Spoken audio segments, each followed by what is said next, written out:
Hello everybody, welcome to the stream. Streamer lives. Indeed, I've returned. It's been quite some time since I last streamed actually. Unless you...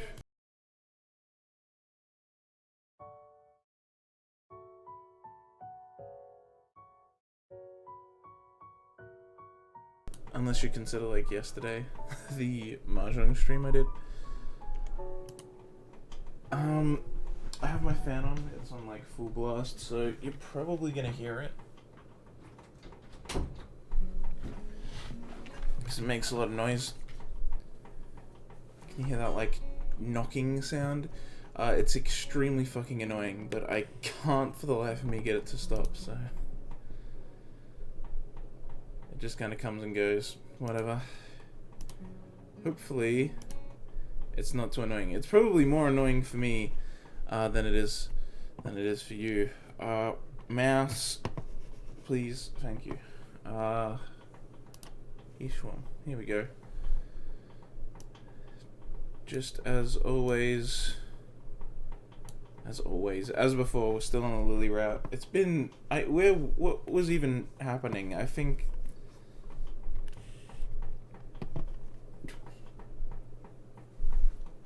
Lilly already went off to, what is it, Sweden? Was it Sweden? Whatever. She went back to her home country, and we caught her like twice, I think, so far. Whatever. Point is, she's gone. And since it's not the Hanukkah route, Hanukkah just gets screwed, I guess.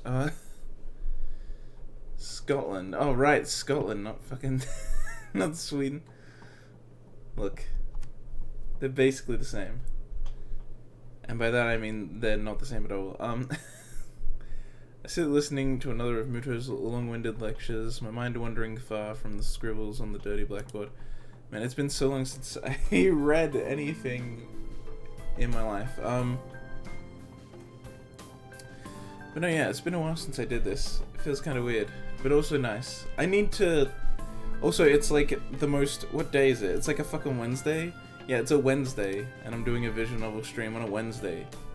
Who the funk? But yeah, I need to get through these quicker, because there's like a bajillion freaking visual novels I need to read, so... There's like all the key stuff, which, I mean, even if I end up hating key style, like, I at least want to do Clan Adder because I've already bought it, and Summer Pockets because Toast wants me to. At least. And then I gotta do... Well, I have a plan for when I'll actually do Higurashi, but...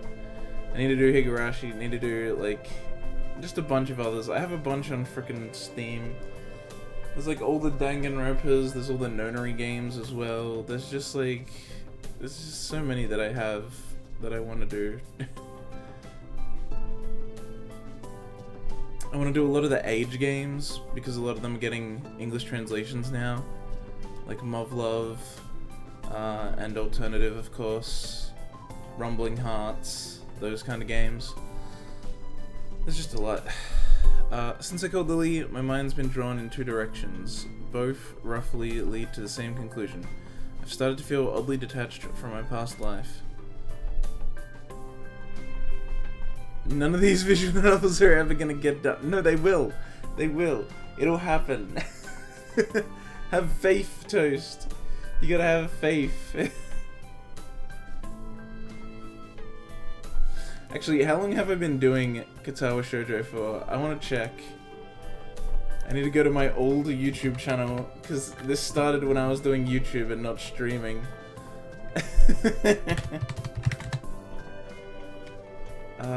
Where is it? God damn it, I look up Eira Doki Doki Literature Club thinking I'll find my own channel, and I find another channel called Eira that did a lo-fi remix of Doki Doki Literature Club music. Small world.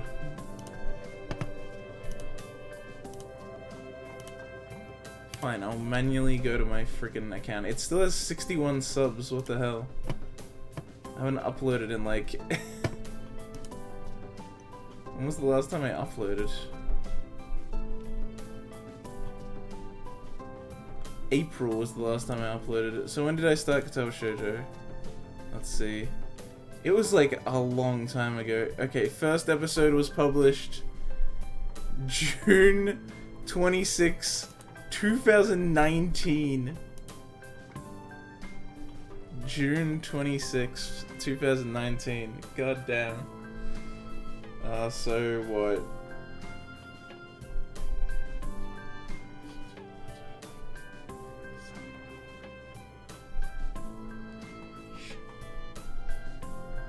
So about a year and 7 months. It's been more than a year and a half. Yeah, look, sometimes I just disappear for a month, so it's whatever. We'll get it done. We'll get all the other ones I mentioned are totally gonna happen. Maybe not Muv-Luv Alternative, because I hear that's like insanely like one of the longest fucking visual novels ever. I don't know, all the age ones are really long. That's the problem. Like, I've heard, like, Rumbling Hearts, Muv-Luv, Muv-Luv Alternative. I've heard they're all, like, insanely long, which is why they only got English translations announced, like, last year or something, because it's like... Do you know how fucking long it's gonna take for even multiple translators to get that shit done? Whatever. It's only been a month and a half since I arrived here. Yeah, the school's become a second home. I've gained new friends and contacts, managed to get to grips with the school's lifestyle and culture, and become accustomed to the quirks of my classmates. To become used to a school where disabilities are the norm rather than the rare exception, still catches me off guard sometimes when I think on it. The same school that's populated by burn victims, amputees, the blind, the deaf, and all manner of disabilities in between. If someone had described the school to me before I'd come, I'd have shrugged it off as an overactive imagination. What? How? Even when I first arrived, I felt like the Dutch coming to the strange new land for the first time. What? Who thinks like this? You know, disability schools are real. Like, if someone described this, I wouldn't have been like, you're just imagining things. I'd be like, yeah, okay. A special school, what about it? Those exist. It's a very normal concept. It's amazing how quickly one becomes used to the environment they're forced to live in, really. And now I've even found someone that's got me entirely smitten. What a strange life. Damn, check out this author, using fucking smitten. I love that word. But you don't see it used very often. Before my mind can wander any further though, I find a page of lined paper slipped under my distracted? Yeah, that's distracted. Face. The garish, bright pink ink has no doubt been penned by Misha. This mouse is driving me insane. I got a new mouse since I last streamed Katawa Shoujo, and it's the fucking worst.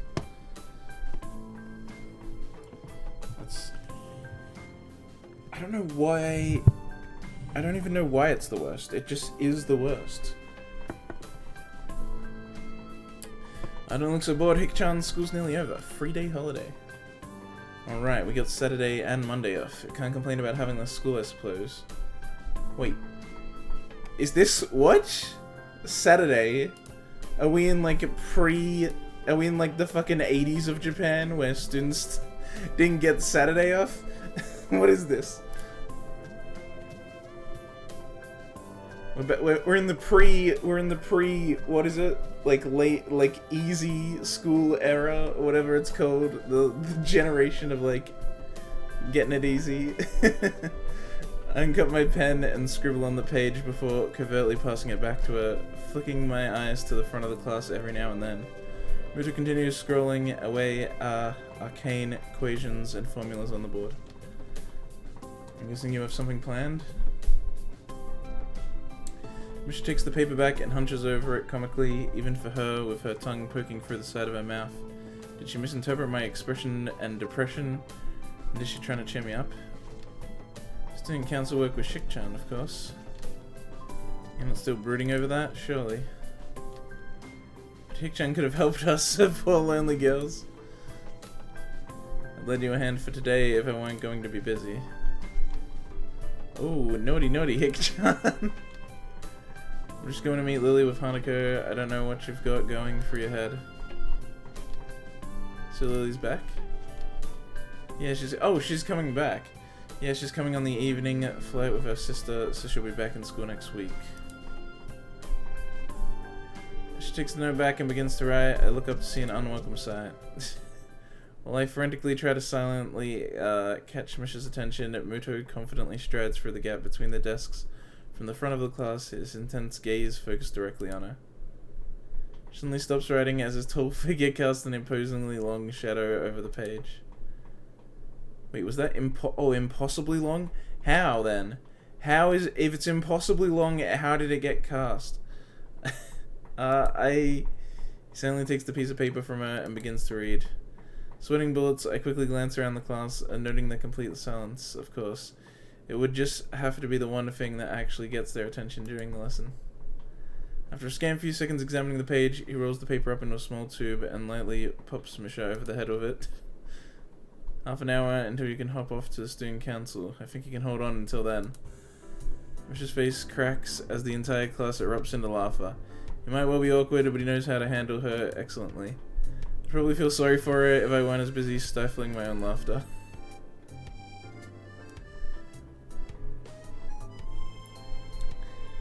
So, is that one it?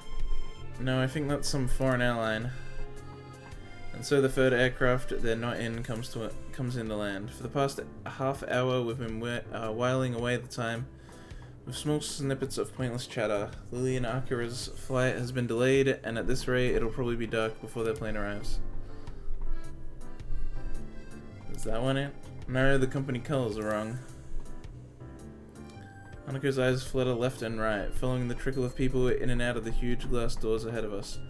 Fortunately, nobody pays her much heed, their attention apparently directed towards greater things.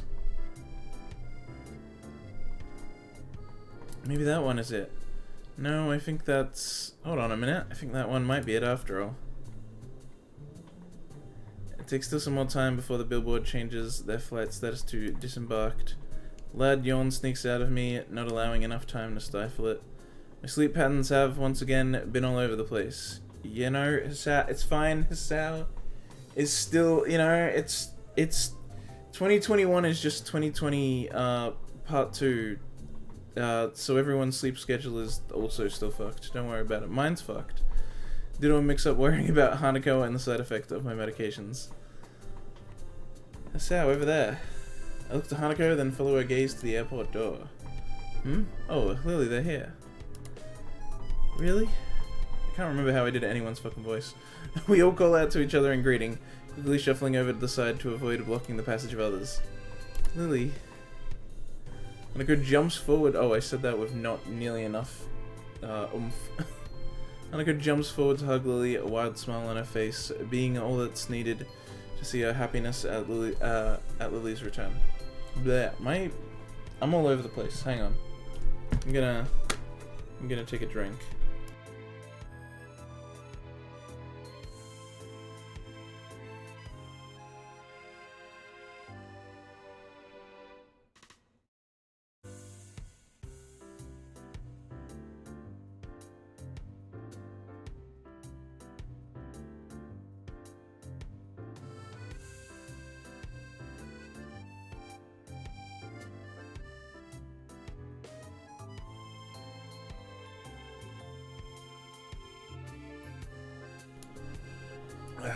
Alright. Oh, it's starting to get warm in the room. No. My otaku sweat den. Hanako jumps forward to hug Lilly, a wide smile on her face, being all that's needed to see her happiness. Oh, right, I read all that. Lilly simply smiles in return, her voice soft. It's wonderful to meet you again, Hanako. What a weird thing to say, meet you again. As the two girls each, As the two give each other a hug, well deserved, after all that's happened while she was gone, I turn to Akira. Yo. You're pretty late. So this route's already longer than the Hanako route was, right? Yeah, the Hanako route ends while Lily's still away. As for the Rin one, it's like so disconnected from everything else that there's like no sense of how long it is. And I think Shizen is the longest, because that one just goes really long. Yeah, there was a really bad storm over the airport. We got drenched just going from the car to the door. I guess you'll appreciate the weather here more then. Welcome back to you too, Lily. Hanako breaks off from Lily as I speak. For a long time, neither of us say a word. Contrary to what I'd thought her homecoming would be like, the atmosphere feels awkward, almost stifling. Both of us try to guess each other's feelings, not quite sure about what should be said.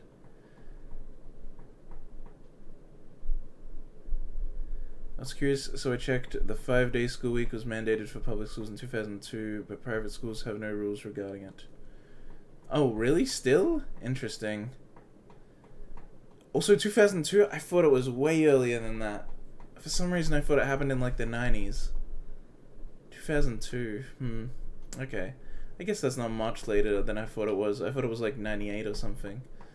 But that makes sense. So some private schools still run 6 days. Interesting. Okay. Maybe that's the case then. Although, would a special school be private? I feel like... I mean, I guess it kind of would. Maybe. I guess it would be. I don't know. In high school, when I went to Japan, the school I went to had 6 days. Oh, wow. Really? That's crazy. I totally... Yeah, because I remember reading about, like, oh, maybe was it in, like, December, I think? Just recently, in, like, December, I read a thing about it, and how, like, because, like, it's, like, like, the current generation, like, our generation in Japan's called, like, the lazy generation or something, and it partly has to do with the fact that school was made easier. And, like, the specific lore about it is, like, specifically called, like, easier school, or, like, it's, like, something weird like that. Like, it specifically points out that it's just, like, yeah, we made it easier. Interesting. Okay, so, yeah, I guess some private places still have 6 days. That's crazy. It's so weird to think that that's a thing. Does that mean that, did they also have the extended days? Or did they have the new normal day length? Because I know that before they made it mandatory 5 days, the school day was also longer. And, like, at the same time, they made the days shorter. And also made it 5 days. Although I guess you're still expected to go to club, so it's not like it matters, but...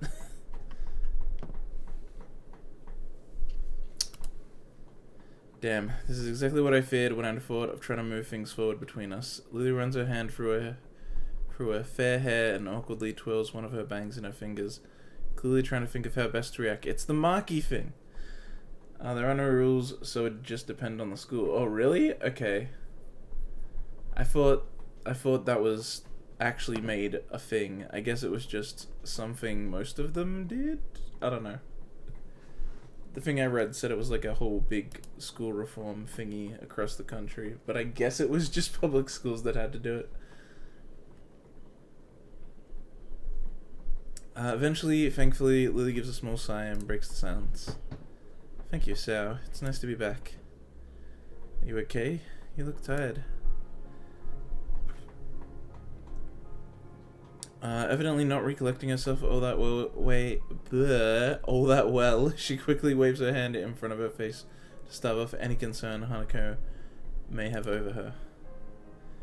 I'm okay, really. It's just a bit of jet lag. Weak. What the fuck, Akira? You don't have any? She simply gives a big grin, puffing out her modest chest. Alright, Hisao. Was that comment necessary? Modest. Alright. I feel absolutely fine. What a dick. Hisao. Why? It's not fair. Well, you shouldn't have too long to get rid of it. Ah, that's right, Hisao. The worst jet lag I've ever had is going to fucking Ireland, because I'm from Australia. So going to Ireland is basically the other side of the fucking world. Yeah, it sucked.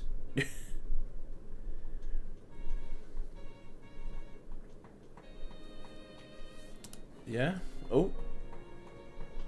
Don't we have a holiday from school soon? I'd have forgotten if Misha hadn't reminded me this morning. We've got a 3-day weekend starting from tomorrow. Akira playfully bumps her elbow tightly into Lily's side, grinning. Told you wouldn't miss it. You have something planned? If neither you nor Hanako are busy, I've got no plans, so something to do would be appreciated, Hanako. Oh wait, Hanako? It was like a question, not like... No, nothing. That's good. I was thinking we could go to my family's summer house for a bit of quiet over the break. We've rarely used it recently, though, so we'd have to dust things off a little while we're there. Oh, where is it? Up north in Hokkaido. The place is practically deserted, so it should be a nice quiet break for you guys. You're not coming? I got a little holiday of my own set up with my boyfriend. I roll my eyes at her, suspicious of her intentions.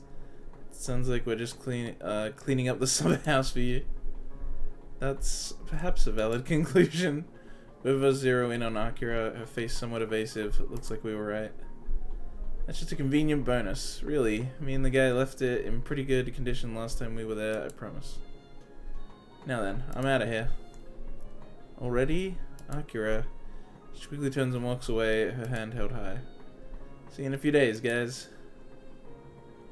Oh, also, because of Corona, several schools took breaks and then made up for it later with longer weeks and a shorter summer break, apparently. Whoa! Dude, Japan's so rough. It's like when I found out for Christmas, they're like, oh yeah, we get Christmas Eve and Christmas Day off, and then we're back. We're just fucking back. We get 2 days off, not even like a week. I guess they get a whole week off for like Golden Week, though. Golden Week isn't like a thing any other country really like has. I mean, other countries have like weeks-long holiday stuff, but I'm pretty sure most countries have a Father's Day, Mother's Day equivalent, and they don't get those days off, so... But still, overall, yeah, Japan's probably the country where you're gonna get the least amount of break. Well, Christmas is just a consumerist event in Japan, so true, it literally has no religious ties like it does here. New Year's is the Christmas equivalent. Yeah, it really is.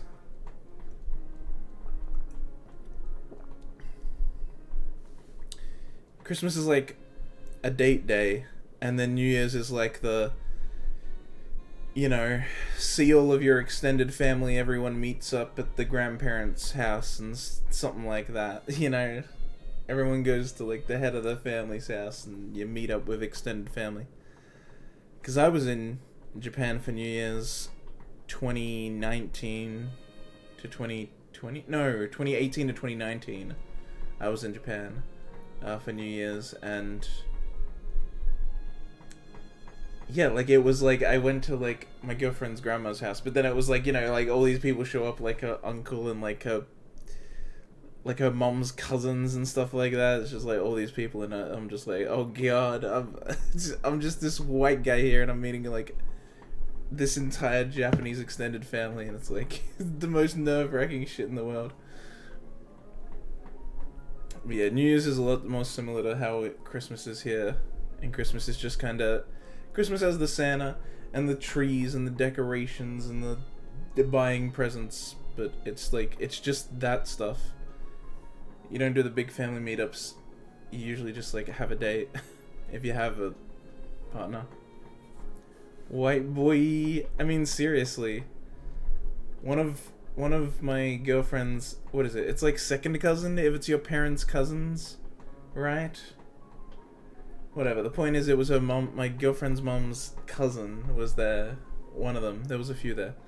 But he kept giving me weird looks and like asking me questions and stuff, and I was just like, what's this? I feel like he had a problem with me, but I don't know, maybe he doesn't like white people or something, but he really like, he kept giving me weird looks and stuff. Like asking me about my intentions and all this stuff. I'm like, just it was very nerve-wracking. And he didn't even know English that well, so like, and for some reason, I can't remember why, but my girlfriend wasn't there, so her sister had to translate everything for her. And like, I had barely talked to her sister because her sister didn't even live with her. So I had also just met her sister, and she's like having to translate everything this other guy's saying to me. And her English wasn't even the best anyway. Buy KFC Japanese Christmas. True. It's so funny that KFC is a Christmas thing in Japan, and you have to like order it like months in advance to get your KFC on Christmas. It's smart though. It's smart marketing.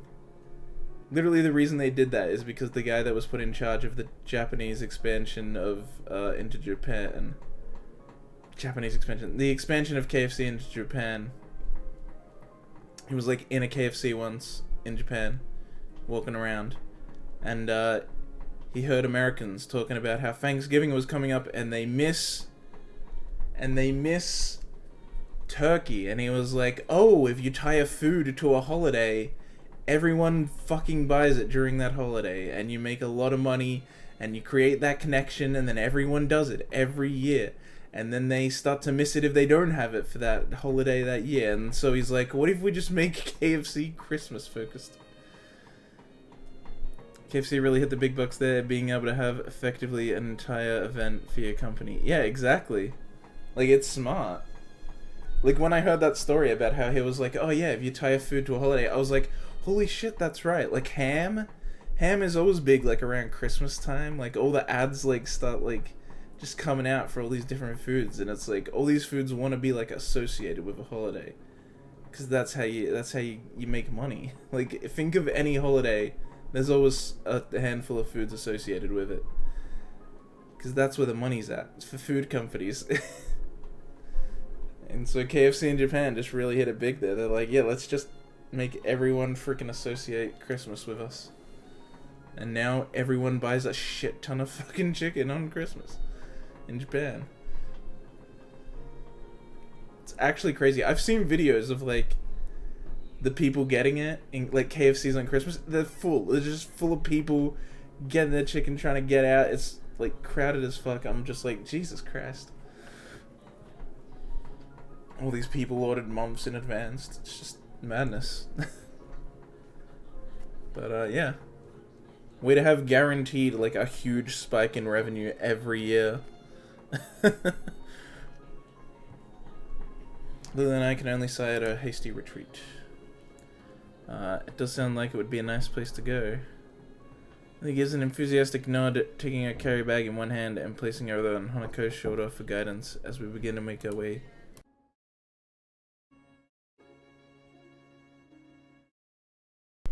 Sorry about that.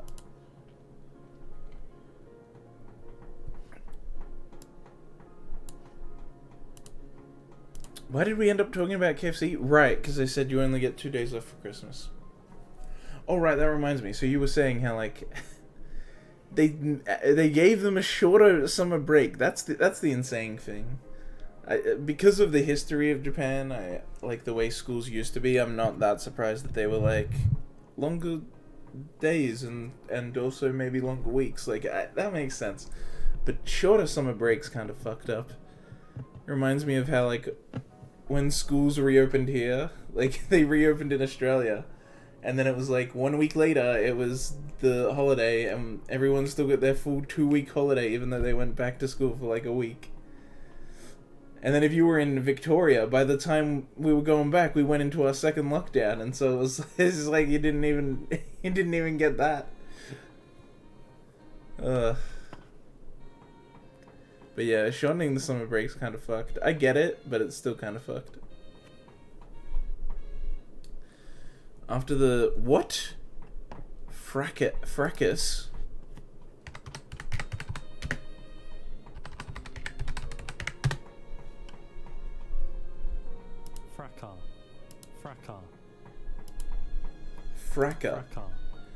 A noisy disturbance or quarrel. Fuck, I hate the way these writers do this shit, man. This isn't good writing, using words that no one fucking knows. Just more people being able to understand your writing equals good writing. Because it's about communicating an idea. It's not about showing how many fucking words you know. After the fracas, literally never seen that word in my entire life. I've never heard anyone use it. I've never seen it written until now. Why would you use it? After the fracas of the past few days, spending a weekend in the country alone with her and Hanako sounds like a dream.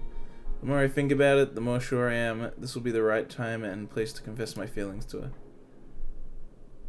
Hey, I mean, I know the word. Alright. But still, that's crazy. I've never heard that. I've never seen it written. And it's not like I don't read. Like, I don't just read visual novels. I read books as well. Like, it's just crazy that I've never even seen that word before. Like, sometimes I'll see a word and I'll think, what is that word? And then I'll, like, look up the pronunciation and then I'll be like, oh yeah, I've heard someone say that before. Or I'll see a word written and I, like, won't be sure how to pronounce it, but I've seen it written before or something. But that was like 100% that word's never existed in my mind ever, like in any way, shape or form. Which is just, it baffles me. I'm surprised, like, whatever. The morning chill wraps itself around my shivering body. I huff into my cupped hands to desperately try to stave off the cold as we mill about on the station platform. Liz's clothing looks rather ill-suited for the temperature around us. I can only hope it's indicative of what she expects the weather to be like at our destination. She's just wearing what she always wears, showing off those sexy shoulders. Damn it, Lilly. Why do we have to get here so early? Unfortunately, the train schedule is against us. The next train to Hokkaido is at 2 in the afternoon. It's like a word that journalists like to use and literally no one else. That sounds about right.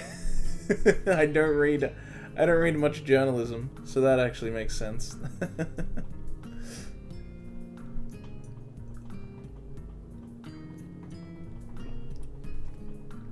That makes a lot of sense.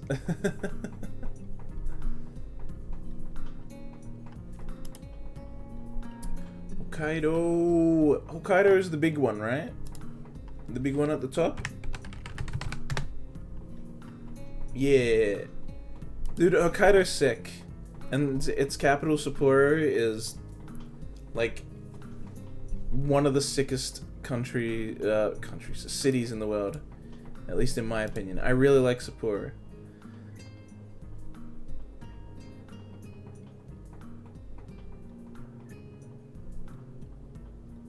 Wait, English teachers as well, but since when do English teachers speak regular English? Am I right?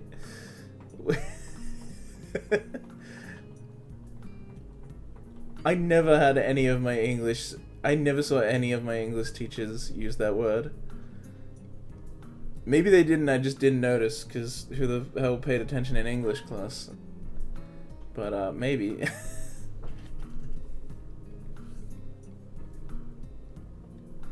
But yeah, Hokkaido's sick.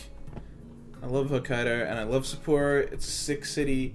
Probably my second favorite city in Japan is Sapporo. It's cool. I've been there. I love it. I just love the look of it.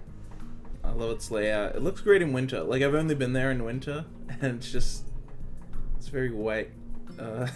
I mean, that's the snow's fault, but it's in fucking Hokkaido, so the snow is, like, part of its identity. But yeah, Sapporo's sick. Great. Just great. Pause a moment to wipe some sleep out of my eyes, and Lilly promptly takes advantage of the opening. Cheer up, Asao. Once we get there, it'll be much warmer. Why would it be... Oh, right, if you say so, man. Isn't it almost always colder in Hokkaido? And I just take the bullet train. Normal train's gonna take hours to get us there, so we may as well take the Shinkansen line as far north as it goes and just switch at the end. There's a certain charm to older trains, wouldn't you agree? Fuck off, Lilly, just take the more convenient train. What are you doing? I'd agree if I weren't freezing in the morning cold because we decided to take one. I'm sorry, Sal. Sorry for what? Oh, can she not take the bullet train? Oh, no, I was the one who suggested taking a normal train. Way to make me feel guilty. All I can do is sigh and cover my face with my hand. It's fine, I'm just grumbling. My, Hanako, you needn't shoulder all the blame yourself. Even without your suggestion, I'd still have opted for the same thing. Why? Bullet trains are cool.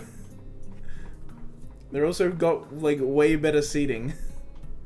Gotta go slow. No, just get on a fucking bullet train. Dude, bullet trains are the best. They're way better. I remember I got on one, and, most of the time we bought a ticket, so that we had a proper seat, but one time we didn't, and so we got on it, and we just had to stand for a while. Luckily we had our suitcases with us, so I just, like, sat on my suitcase, but eventually, like, seats would fill up and we could, like, go in and get a seat. We were basically in the carriages where the seating is just first come, first served, and eventually I got in one, and the guy next to me was just playing Monster Hunter on his 3DS, and for some reason I really remember that. Enjoy all the variation between the white snow in one place and the exact same white snow like 5 kilometers down the line. Yep. Exact. I mean, it's not the exact same white snow, but... White snow and white snow. Yeah, when it gets snowy in Japan, it's like, especially the more north you get, everywhere's just fucking white. It's just, it all looks like the same place. Because I was there in January when I went up north. Because, like, when I went most recently for New Year's, I was only in Kanagawa. But when I went to Japan the first time, I went as high as Sapporo, because Sapporo has an international airport, so that's where we left from. But the more north up you go, like, eventually it's just everywhere's just a friggin' white wonderland, even in January. Places like Tokyo don't even get that snow heavy until, like, Feb, kinda. And before we got to Tokyo, there's, like, we didn't see snow at all. Tokyo is the first point where we saw snow. Before that, it's just, like, kind of cool in January, like in Osaka and places like that. Which, by the way, Osaka, my favorite city. Just in case you're wondering, because I said Sapporo was my second favorite city in Japan. Osaka's my most favorite. I fucking love Osaka. Thankful for the quick interception from Lilly. I take a quick gander around the station. Aside from us, the train platforms all but deserted. The morning dew settling on the empty benches. Guess no one else was masochistic enough to brave the very early morning. Bro, it's Japan. You know how many people you'd see braving the early morning? Though someone was that had more than noticed the huge bags both Lilly and Hanako brought with them. Just what did you have to pack into those things anyway? The bags? She pauses a moment and tilts her head in thought. Change of clothing, raincoat, underwear, sleepwear, a number of books. I think that's most of it. Make it sound as if I'm unprepared. Wait, you don't... That's not that crazy. Clothing, raincoat, underwear, sleepwear... No, I mean, that's not that... That's pretty normal, I'd say. You are unprepared, Hasao. You seriously don't even have that much when you're going away for like a weekend? What's wrong with you? Yeah, what the hell? You brought less? Underwear and a packet of cards. That's it. What is wrong with you, Hasao? That's terrible. And my pills, but never mind that. That's horrible. The giant bags are for the figures, clearly. No, that's me. That's me going around holding my bag of figures back from Akihabara.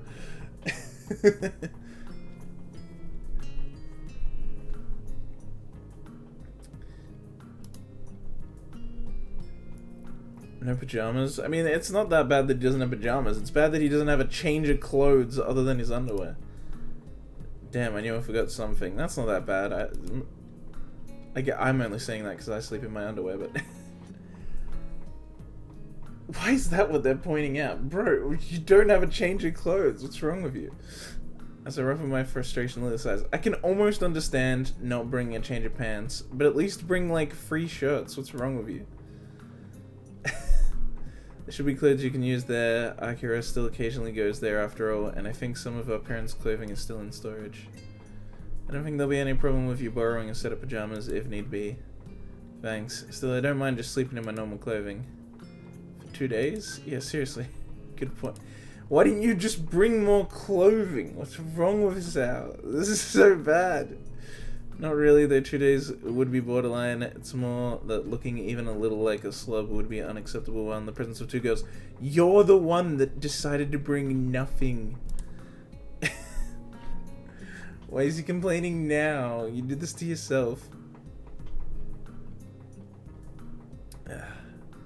As we leisurely talk on the station platform, an announcement sounds from the loudspeakers, loudly heralding our ride's arrival.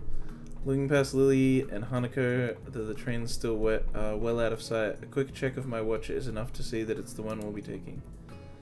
The 5:30 train was ours, right? Correct. Either of you want me to take your bags? Mine's not exactly heavy. My, that's very gentlemanly of you, Hasao. Don't accept too reluctantly now. So bend down to pick up Lily's large bag, I look up to see Hanako picking up hers. You fine with that? Silent nod's the only answer. I'm starting to get the feeling that by the trip's end, I'll be able to count every sentence she said in one hand. Oh, whoa, movement! Moving backgrounds? What is this? Did they do that on the bus when we went to see Rin? I can't remember if they did that on the bus with Rin or not. But they're doing it here. Also the light bulb. Typical little animation saving trick there. This is like an anime would do this. The backgrounds would be better, but an anime would do this to save animation.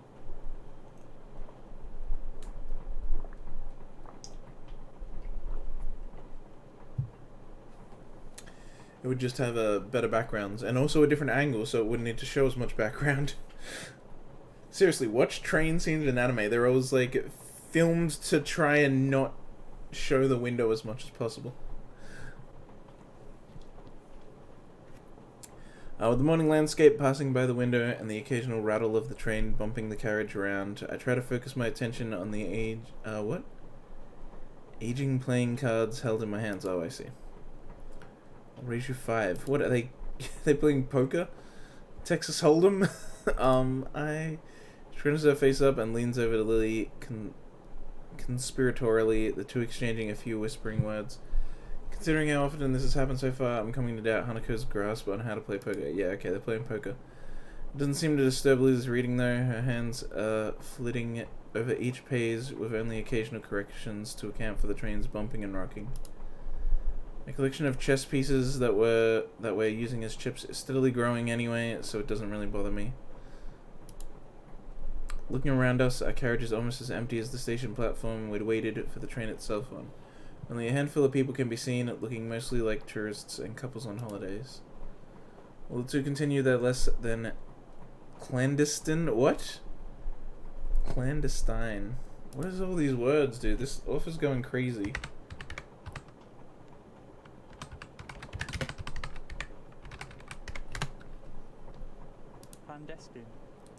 Clandestine. Kept secret or done secretly, especially what? Especially because what? Especially because illicit. How is this illicit? I guess it only said especially, but come on. So to continue their less than clandestine strategizing, a small boy looks over the seat and stares at me. Hoping he doesn't begin to stare at Hanako, I simply give him a wave and a smile. Thankfully, he retreats back to his seat after finding me far too boring to waste his attention on. I'll see you and raise you another 5. Damn, you got me. I fold. I've been bluffing, and she caught me. Hanging my head, I push over a large portion of my winnings. Hanako looks absolutely delighted, and even if Lilly accepts her attention focused on her... what? Oh, and even if Lilly keeps her attention focused on her reading material, I can see the smirk on her face. They're both extremely pleased. For a moment, I try to work out what Lily's reading, but the cover is too faded to read beyond the fact that Roman letters are on it. A pity I can't read the braille above the printed title. What are you reading, Lilly? The title looks like it's in English. That's right, it's And Then There Were None, an old British story. I could read it if you'd like. Read it to you if you'd like. She extends the offer with a grin, obviously in jest. I think I'll pass, thanks. After a seemingly endless trip, we finally reached the promised land of the Sato summer house. Even after the train trip, the walk up seems to take forever. Damn, look at this. This looks like... I mean, yeah, I guess it does kind of look like Scotland, to be honest. It's very European. And very much more UK than mainland. Despite my grumblings, though, I'd have never guessed the sight that would be in store for us once we traveled that long, deserted road. Looks more like a farmhouse than the everyday house I'd imagined, small in size and surrounded by trees and bushes. An empty expanse of wheat fields and farming land can be seen as we walk up, the fencing only consisting of rickety old wooden planks. Really drives home how far we are from the major cities and is a sight that feels antithetical to the environment I grew up in. Wait, what? Why? The only thing that doesn't surprise me is its western styling. Yeah, as I thought, it's very western looking. Wow, it's amazing out here. It's wonderful. It's nice to hear. While Akira may have said that she's kept the house in reasonable condition, I was worried that we might have different standards of reasonable. Looks like there isn't another soul for miles. I thought Akira would be the type to keep to the city. The furrows her brow in thought, seemingly recalling almost forgotten knowledge. From memory, there's a small town not too far ahead. Other than that, though, this is largely just old farmland. Akira and I stayed in our parents' house, which was the nearest city for a while, but after they left, we decided to move into a smaller, more easily maintainable house. Interesting. Yeah, to find a place like this in Japan nowadays, it's kind of anachronistic. Yeah, I was gonna say, I don't feel like a house like this, there can't be many, if any at all, in Japan, honestly. But it suits Lilly and our family, I guess. Like I said, definitely feels European. Doesn't feel like it's in Hokkaido at all, I'll say that much. It just doesn't look like Hokkaido at all, honestly. Even those mountains and those like hills in the background and the trees, it's like... There's no way if this was actually a photo taken in Hokkaido, I'd be very surprised. Well, this town does have quite a bit of history. Looked down the street one last time before getting back to the task at hand. Shall we go in then? I'm parched. It's a long walk to get here. Lilly gives an enthusiastic nod at the three of us lugging our bags into the house. Oh my god. Look at this place. Oh man. Yeah, this has real, like, old holiday house vibes. Holy shit. That's fucking hilarious. The bookshelf of, like, oh my god. The board games. The couch. Look at this couch. Oh man, yeah, this is big. This is big holiday house vibes. they captured a holiday house perfectly. That's fucking hilarious. Oh, that's so funny. Oh my god, I could imagine walking to like a place in like Apollo Bay and seeing this. Look at it. Oh, that's so funny. Instantly, I was like, yep, they got it. Holy shit. That's so funny. As soon as we set foot inside, Hanako and I start looking around, taking in every detail of where we'll be staying for the next few days. All the artifacts of another's life stopped mid-motion around the house, such as the television guide lying beside the counter it was on, the pens in the adjoining kitchen still sitting on the stove. It's a strange feeling, rather as if we were stepping into Akira's life for a brief moment, before leaving in a couple of days just as it would come. Of course, the more mundane reality is that she just hasn't cleaned up after herself that well. That's like kind of what a holiday house is like anyway. If you like stay in one that's not your holiday house, you like stay in another one. Yeah, it's like really weird the way it's just like this other house.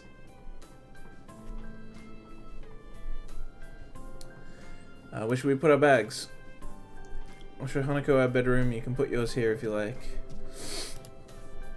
You mean I don't have the same bedroom as you two? Hanako flowers into a full blush as Lily takes her cheek in her hand.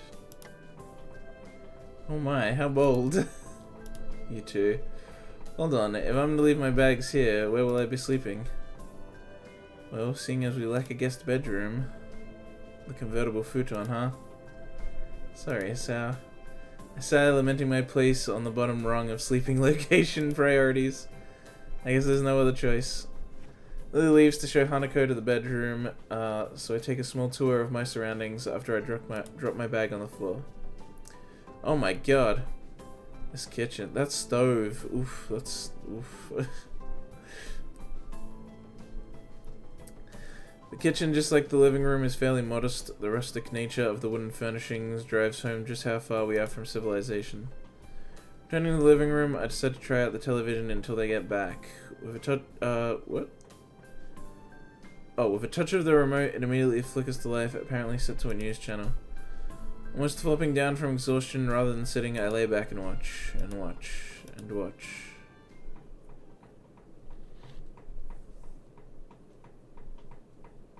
The sounds of the fan. Sao? Oh, it's night. I quickly blink to wake myself up. Lily and Hanako having returned, minus their bags. From the Hokkaido night sky visible outside the windows, it looks like I drifted off to sleep. Looking into the well-mounted clock, it's almost 10. You found the television then? Yeah, it really does feel nice and homey here. I'm glad you like it. You were already out like a light when we came back after unpacking our things, so we didn't have the heart to wake you sooner. Judging from her giggle, I must sound funny when I sleep. I swiftly decided not to inquire. There's some dinner waiting for you in the kitchen. Hanako gives a deep yawn, just only remembering to cover her mouth at the last second.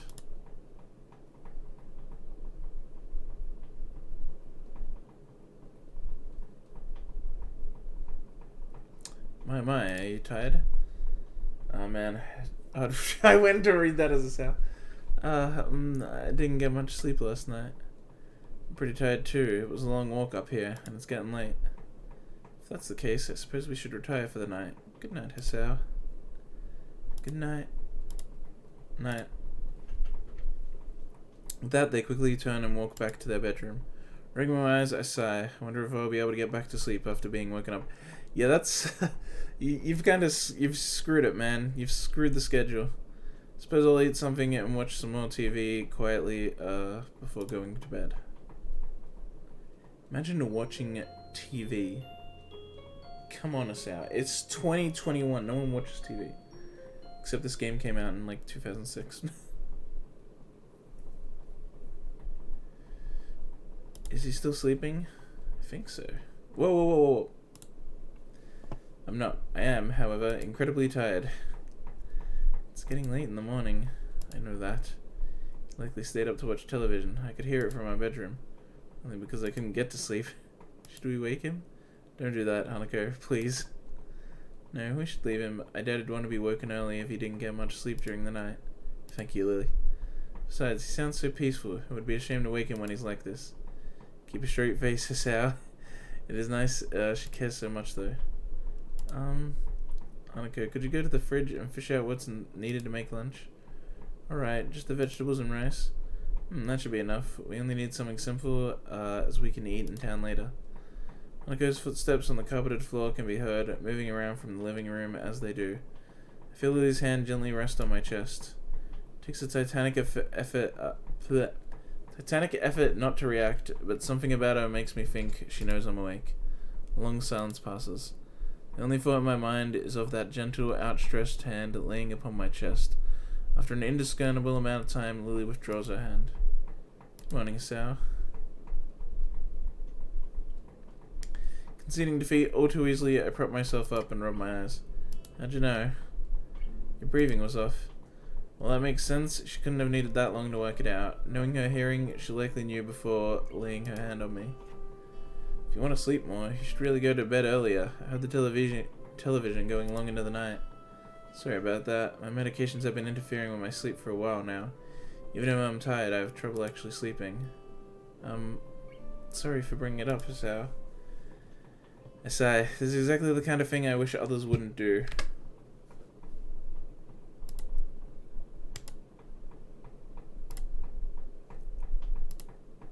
Wave her off, address it. Imagine if there was just like a flip out about it option. Just like, just the absolute worst possible choice in the world. Like when I told Misha to piss off.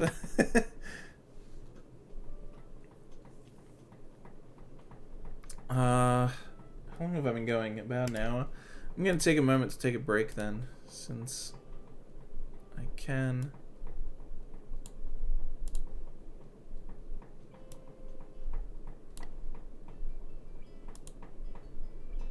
Wait, where's the short break text? Oh, it's black. Oh.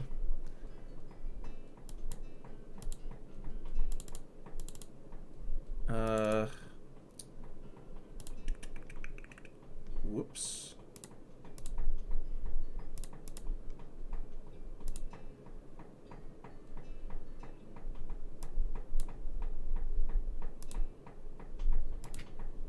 There we go.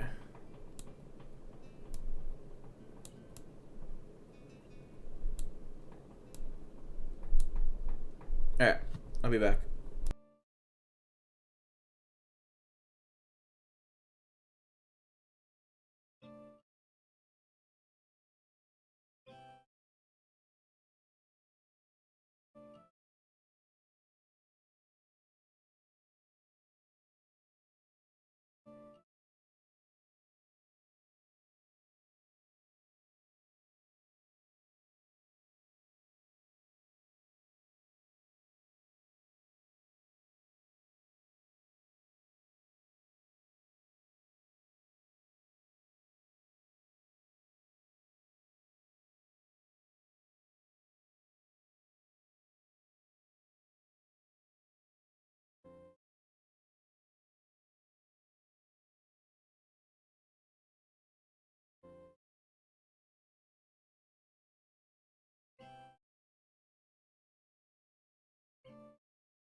Death, also best route. It's the only route you've done.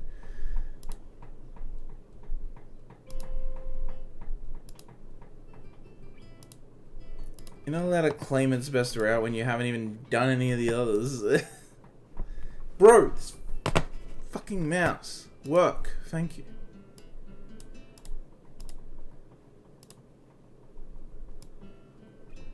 Not true. Didn't you say it's the only one you've done? I thought you had only done one route. You said you only got one of the routes finished. Oh, right. Yeah, you did it, Lilly and Emmy. That's right. Well, Emmy's best route, so... Even though it's the only one I haven't done.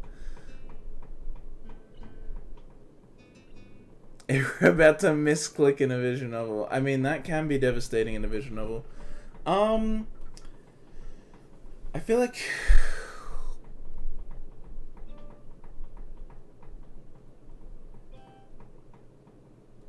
And half of Rin, I think. Rin is pretty based.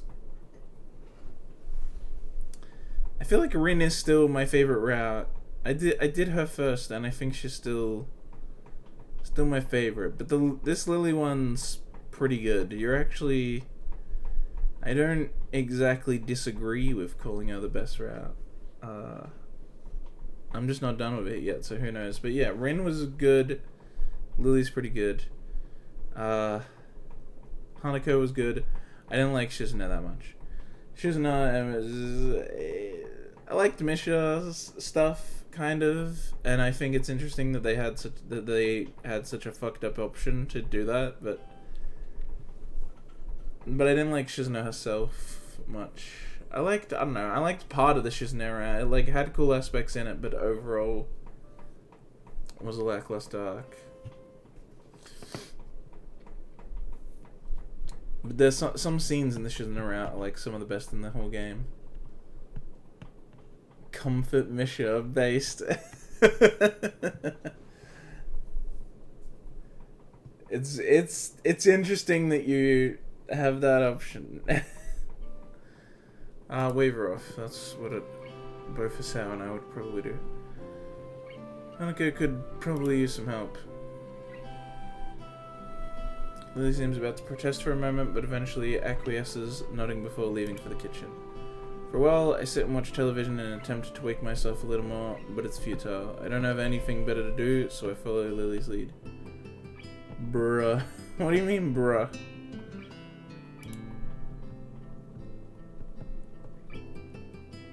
As around the corner, I see Hanako and Lilly, backs turned, quietly cutting food on the granite-colored counter.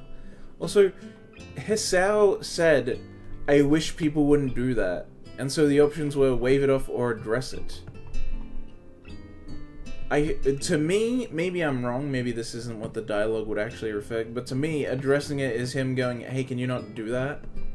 So I feel like waving it off and just being like, oh no, I'm fine, it's whatever, that's what most people would do. That's what I'd do. I'd be like, oh no, don't worry about it. Like, I wouldn't be like, hey, no. I don't know, maybe that's not what the game meant by address it, but that's what I felt it meant. Whatever, we'll see all the options later. Maybe I already decided bad end, who knows. As I round the corner, I see Hanako and Lilly, quietly cutting food on the granite-colored counter. I'm temporarily engrossed as I watch Lilly guiding the knife down carefully with a finger on the cabbage she's cutting, each slice delivered slowly but with precision. We'll see, I guess, yeah. It's not unheard of for a route-free choice to matter. I mean, for a route-free, an act-free choice to matter for the ending, so... It mattered with Rin, but Rin's route has a bunch of ends, so who knows. She seems a little slow, but considering that she can't see what she's doing, it's a small wonder she can cook it all, let alone for both her and Hanako. Hi Hanako, Lilly, want any help? Is that... Oh, morning, so... Oh, did she cut herself? Lilly jerks back in surprise before turning around, her yelp immediately drawing Hanako and me to her side. What's... A small trickle of scarlet falls downward from her pale fingertip, the knife having cut just deep enough to draw blood. The television sound masking my footsteps, she must not have noticed me coming. To compensate for having to use touch to guide everything she does during cooking, she must have to pay extra attention. Lilly! Don't worry, Hanako. It's just a small wound. Should still get a band-aid on it, at least until it stops bleeding. First aid stuff would be in the bathroom, right? I think so. Will you be okay here, Hanako? I frown at how little heed she's paying to herself as Hanako gives a quick, almost automatic nod. It's fine. I can keep making lunch. Suck the blood, Sao. We're gonna get the we gotta get the blood licking the finger, licking the blood off the finger scene. No good silence reigns as I set the bottle of antiseptic and a box of band-aids on the side of the sink. Lily's finger held out for me to treat. Little the bottle comes off with a minimum of resistance, and the small ball of cotton I soak up the liquid stains a pale green. Okay, hold still. This will probably hurt a bit. She gives a small nod as I take hold of her hand and to steady it. With all the tenderness I can muster, I gently begin to dampen the wad into the small red line. Ah. What? I've barely touched it. Sorry.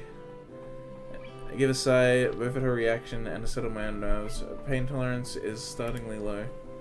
Startlingly? Why do I feel like I'm saying that wrong? I would tell her to man up, but I can't really do that. What the fuck is wrong with this? This scene is so weird. Why? Like, bro, chill. Why are you being so mean to her about it? Seriously. She gives a small giggle. I take advantage of a momentary distraction and gently press the cotton against her finger a few times. Thankfully, it's enough to do the job. Both settle somewhat as I bring the band-aid over the tip of her finger, covering the wound while making sure not to get it stuck to her fingernail. There, finished. You can move now. Taking her hand from mine, she gently clasps it in the other. Thank you. It's no problem. It's the least I can do after causing you to hurt yourself, after all. She lifts her head slightly at the apology, absent-mindedly, rubbing her hand in what seems to be embarrassment. I really don't mind. Her answer doesn't seem to make much sense, given that what happened is pretty clearly my fault. Can't help grimacing at her, despite the fact that her dainty smile still holds. She must not like being reminded of the limitations her lack of sight imposes on her. It's something I can't possibly fault her for. I've fallen prey to the same kind of feelings before, despite my condition not being nearly as ubiquitous in my life. Neither of us any the happier. We head back to the various smells of cooking food coming from the kitchen.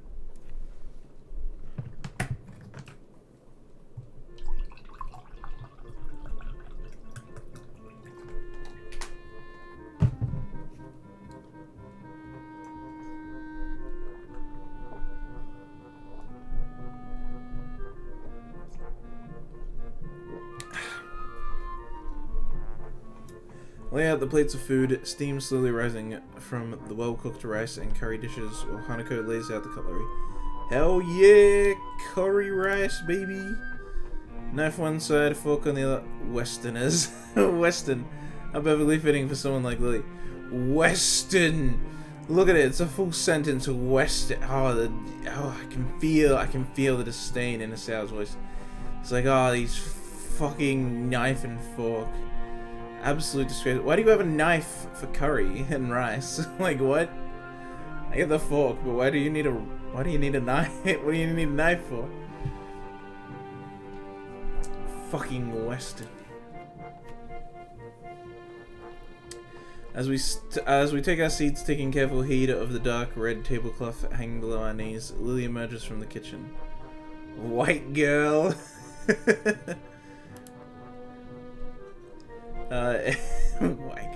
In her hands are 3 glasses and a bottle of wine. As I recall our previous run-in with that devilish elixir, I hide my face in my palm. Alcohol, seriously? She pauses as she reaches the table, a playful grin perched on her face. Akira specifically gave permission to take the bottle from her collection. Hey, look at this. She had alcohol once, and now she's a full-blown underage drinker. Look at this. Not only does she give alcohol to minors, she even lets them pilfer their own. The perfect model of a responsible adult. Akira's not. And they're third years, aren't they? Aren't they? They should be like 17 or... No, well... Hanako would be 18, wouldn't she? If they have their birthday, then they should be 18. Oh wait, 18's not even the age in Japan, right? Okay, fine, fair enough, I guess. More to the point though, is that this is hardly a meal deserving of alcohol. I'm starting to think Liz is the type to easily become hooked on things. It's so funny that, like, other countries don't have 18 as the drinking age. Underage drinking is an important part of Western society. I mean, it is in most of Europe. I'll give you that. I guess even in America, everyone underage drinks. I know a lot of Americans want the age to be lowered like it is in Australia. Although I also know people that say Australia's is too low and that it should be like some other countries where it's like 19, 20-ish. I feel like 21 is a bit high though. But, yeah. What was I gonna say? Right, yeah, it's kind of funny that ours is so low as 18 because it's like you can be in high school and still be drinking. Like, I know a lot of, what was it? When I was in year 11, 10 and 11, my homeroom teacher on the last day of school would always tell me, like,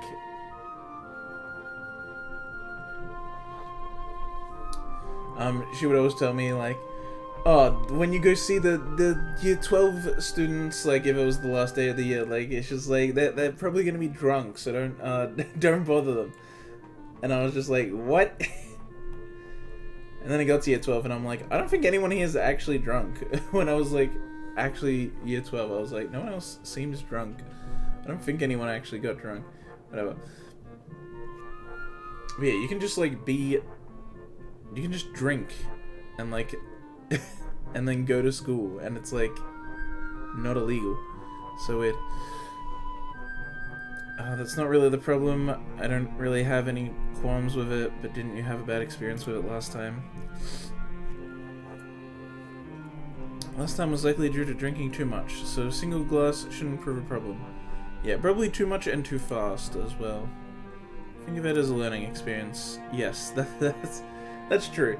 Bad drinking experiences, you just gotta like be like, okay, next time either don't have that much or don't go that fast. I can't, like, my first drunk stream. Remember my first drunk stream, guys? God damn, that's one of my worst fucking drunk experiences ever. That was so bad. That was actually so bad. That was, that was horrible. That was horrible. It was so bad, guys. That was, whatever. My first drunk stream was the worst. And then I feel like I didn't have enough for my second drunk stream, but nah, whatever. I can't recall many learning experiences that made me feel rotten before putting me to sleep, but I'll take your word for it. She dips an uninjured finger inside to feel the liquid level. Tip against the bottom as the liquid rises up. Hey, that's what I do when I pour my drink in the dark. I like put a finger in the glass, and so then you can feel when the liquid reaches that point and know when to stop.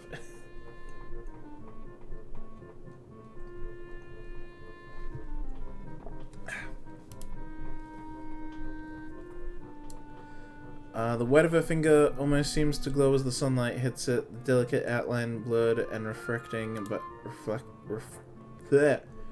refracted by the glass.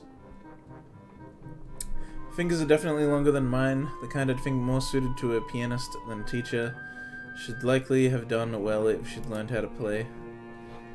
I quickly dig into my meal, forks and knives clattering against plates. None of us are particularly eager to speak well. Did it say knives? Why are you using knives with curry? I don't understand what you could possibly need to cut. None of us are particularly eager to speak while eating. Lilly, altogether too reserved for such a thing. Hanako, probably too shy to start conversation. And I, too busy savoring the food. Such a pedestrian activity, eating together at a table. It seems so utterly normal, yet it makes me realize how long it's been since I've done something like this. Just the three of us, sitting around a single table, eating as if we were a malformed family. Maybe this trip, as far away from everything as we are, was worth it. Takes quite a long time, but eventually we all finish a surprisingly filling meal. The wine, thankfully, has little effect, given we've only had a glass or two each. Yeah, and you also are eating, so that's gonna help. I slump back into the seat, rubbing my stomach contentedly. I'm stuffed. Lily pats her mouth with a napkin twice, only twice, and with evenly timed intervals in between.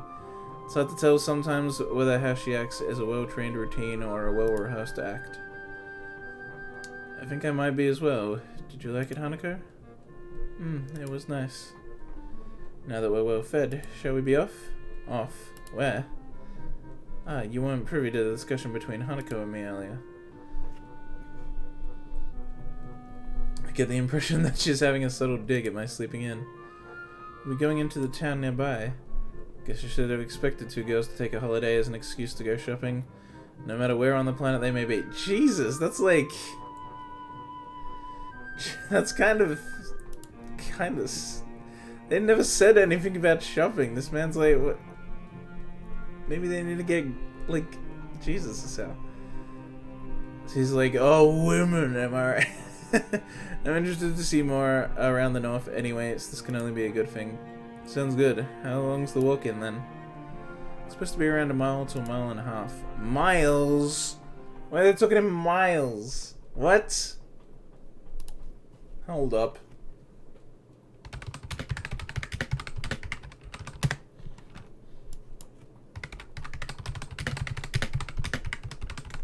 I'm sorry, but...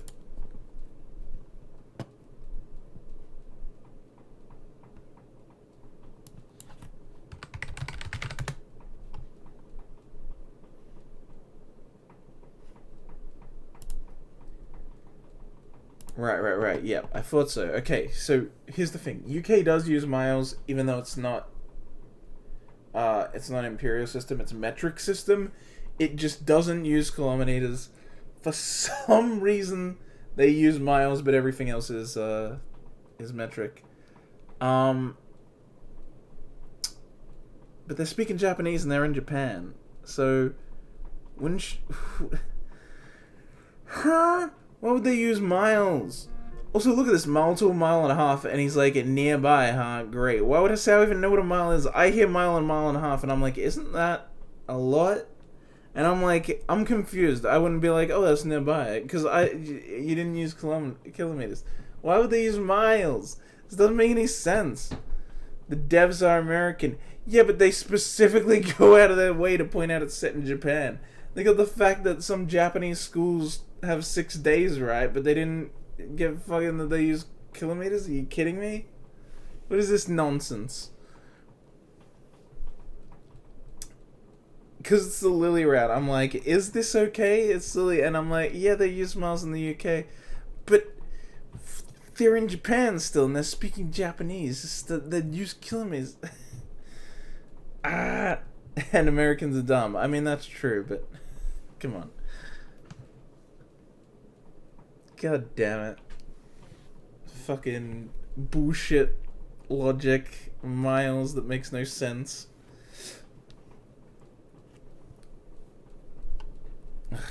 Nearby, huh? Great. Yeah, fuck off, Asao. You shouldn't even understand what a mile is. I don't know what a mile is. I know it's more than a kilometer, but I'm not sure by how much. Just great. Let's climb up the path surrounded by trees and undergrowth. I watch Lilly and Hanako walking ahead. The slight breeze all but whisks away the sound of Lily's cane gently tapping on the ground. I notice that Lily's since removed the band-aid now that the bleeding of her finger has stopped. A deep, lung-filled breath of the fresh country air makes me wish all the harder that the air around home had been quite so clean. I can't have even been half a mile, but I'm already working up a sweat. It isn't a pleasantly cold day, though, so I shouldn't be too hard on myself for it. Hey Lily, how well do you know this town anyway? Since I spent quite a few of my vacations here up until I entered Yamaku, I'd say I know it fairly well. I used to drive there once a weekend then. How I wish Akira was here to drive us now. Quickly take a moment to rub my hands a couple of times, staving off the oddly cold feeling in them. Did you like it up here? I'd say it was nice during the winter, but as you can work out, summers get a little too hot for comfort. It's nice and quiet at least. The family's real house is quite far south. Quite far south when they left Japan. When they left Japan, my parents gave it to Akira and me. Only Akira lives there now after my moving into Yamaku. And before Asao dies walking up a hill, maybe actually. Well, quiet certainly describes this place. Though lonely is how I'd put it. Other than the, what? That's awful, man.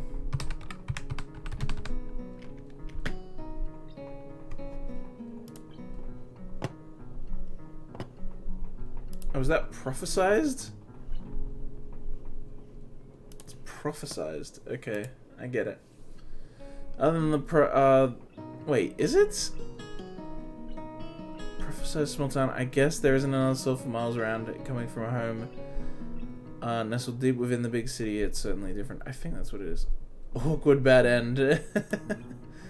Just dies walking up. Yeah, that would be an awkward bad end. That wouldn't even be like a satisfying bad end. It'd just be like, oh, he just died.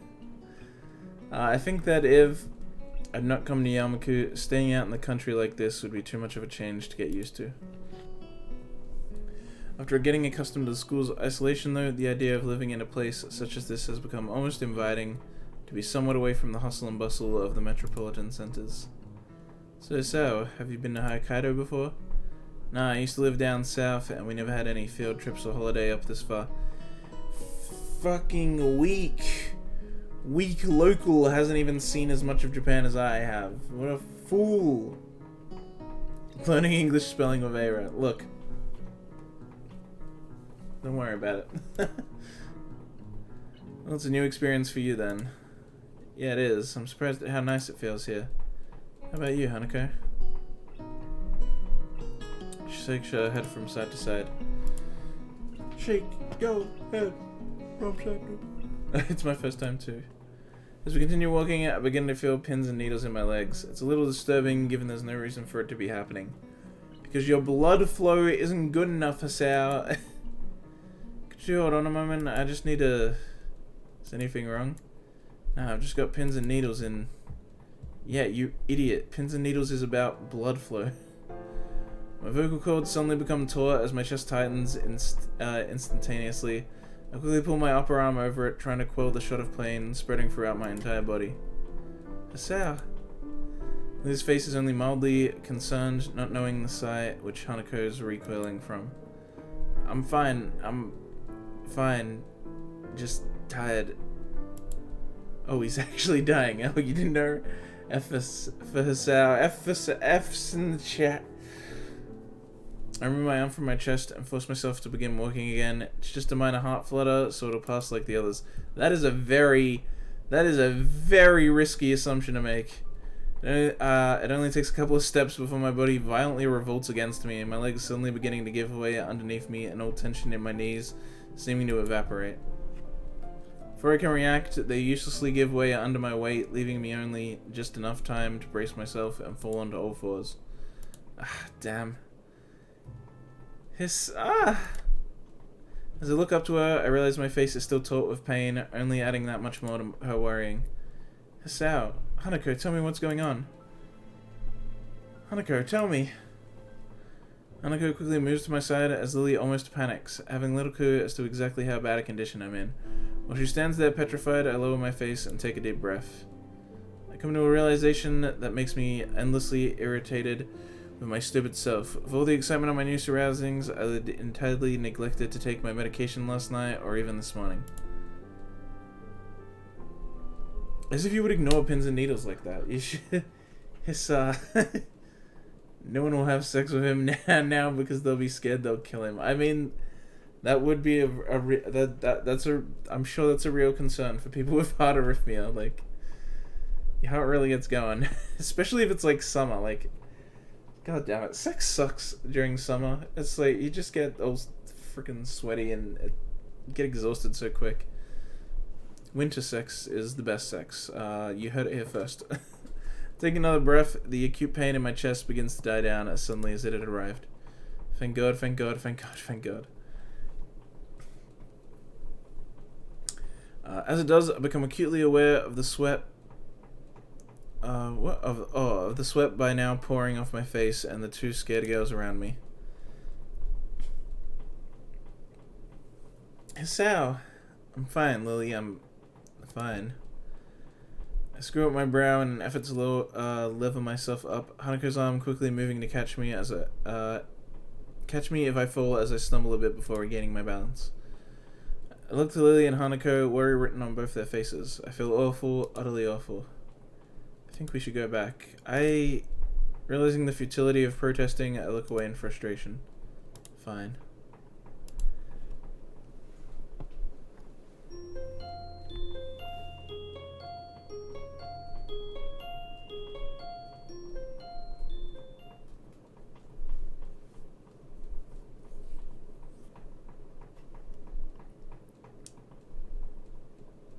Oof.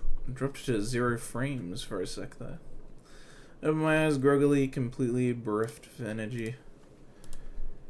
For a while, I simply lie down lifelessly, staring at the ceiling as I review the events of the morning in an attempt to organize my thoughts. I went to walk to town, my heart nearly gave way, we came back, I took my pills, I slept. I can only remember each period of time as a snapshot, but the timeline is clear enough. The memories of the girls' faces as I struggled to stand is an unpleasant one, stinging my feelings harshly. If I look at the ceiling hard enough, I can imagine the tile edges and small dimples of the ceiling in the hospital. That fact alone is enough to make me sit up and try to pull myself together. Scratch the back of my disheveled hair, glancing around the room. Lilly and Hanako are nowhere to be seen, and the television's turned off. The clock above it says it's pretty late in the afternoon. The noticeably reddened sky outside the windows confirms it further. I turn and pick myself off the futon, swaying slightly as I put my arms out for balance. Suppose I'd better go look for the girls to see if they're alright. As I look out the window, I faintly see something in the distance. Staining my eyes, I can just make out the shape of a person's figure. Her long blonde hair swaying in the faint breeze makes her almost seem to melt into the bright yellow of the wheat field. Without a second thought, I leave the room to follow the lone apparition.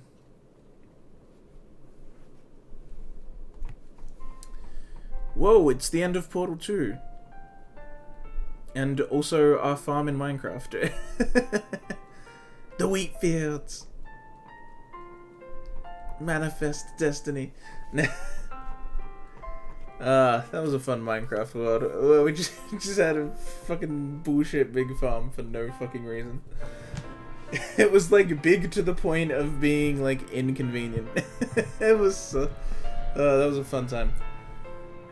The brightness of the setting sun assaults my freshly woken eyes, forcing me to avert them until they adjust. The long yellow strands of wheat brush against my legs as I wade through them, the densely grown field making it hard to advance. Regardless, my eyes stay fixed ahead, true to to that solitary figure.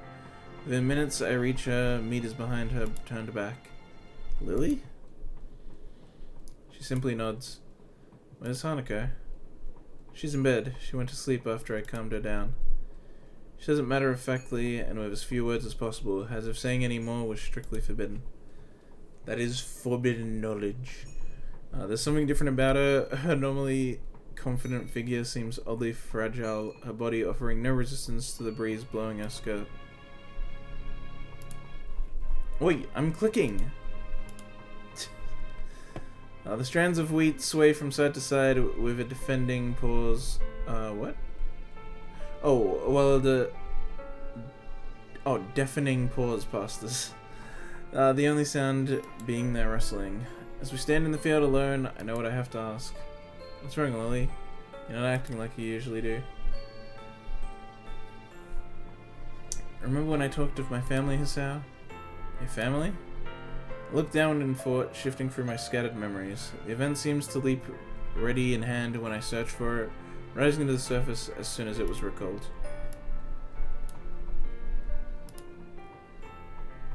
After Hanako's birthday party, she gives us a single, simple nod. It was nice, back then, you and I celebrating with Hanako, simply sharing presents, talking, having fun together. It was almost as if we were a family, one small, misshapen family. I thought that could go on forever, just the three of us, happily together. Takes a long breath, a slight shakiness to it just barely audible through the moving air. Even if my family was so far away, as long as we were together, that was all I needed. I didn't want to lose you, Hisao. I didn't even realize how afraid I was of losing someone else until today, I'm so sorry, Lilly. I know my body's weak, but even then I make the most stupid of mistakes. Don't apologize. Please don't apologize. Lilly. She turns to face me, her pale cheeks stained with tears. One misguided step after another, she stumbles towards me, her arms held out in search of so much as a faint brush against me.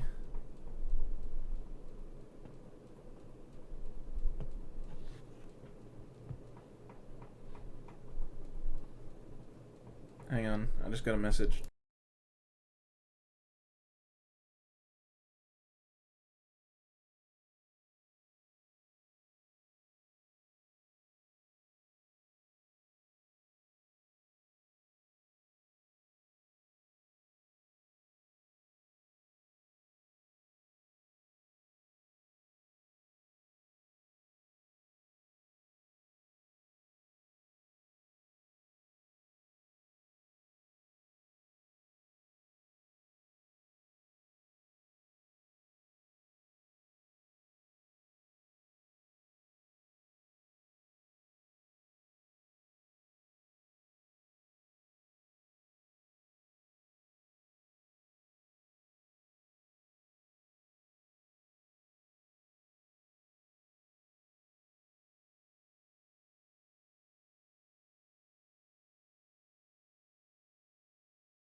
Okay, I just got a message in the family group chat.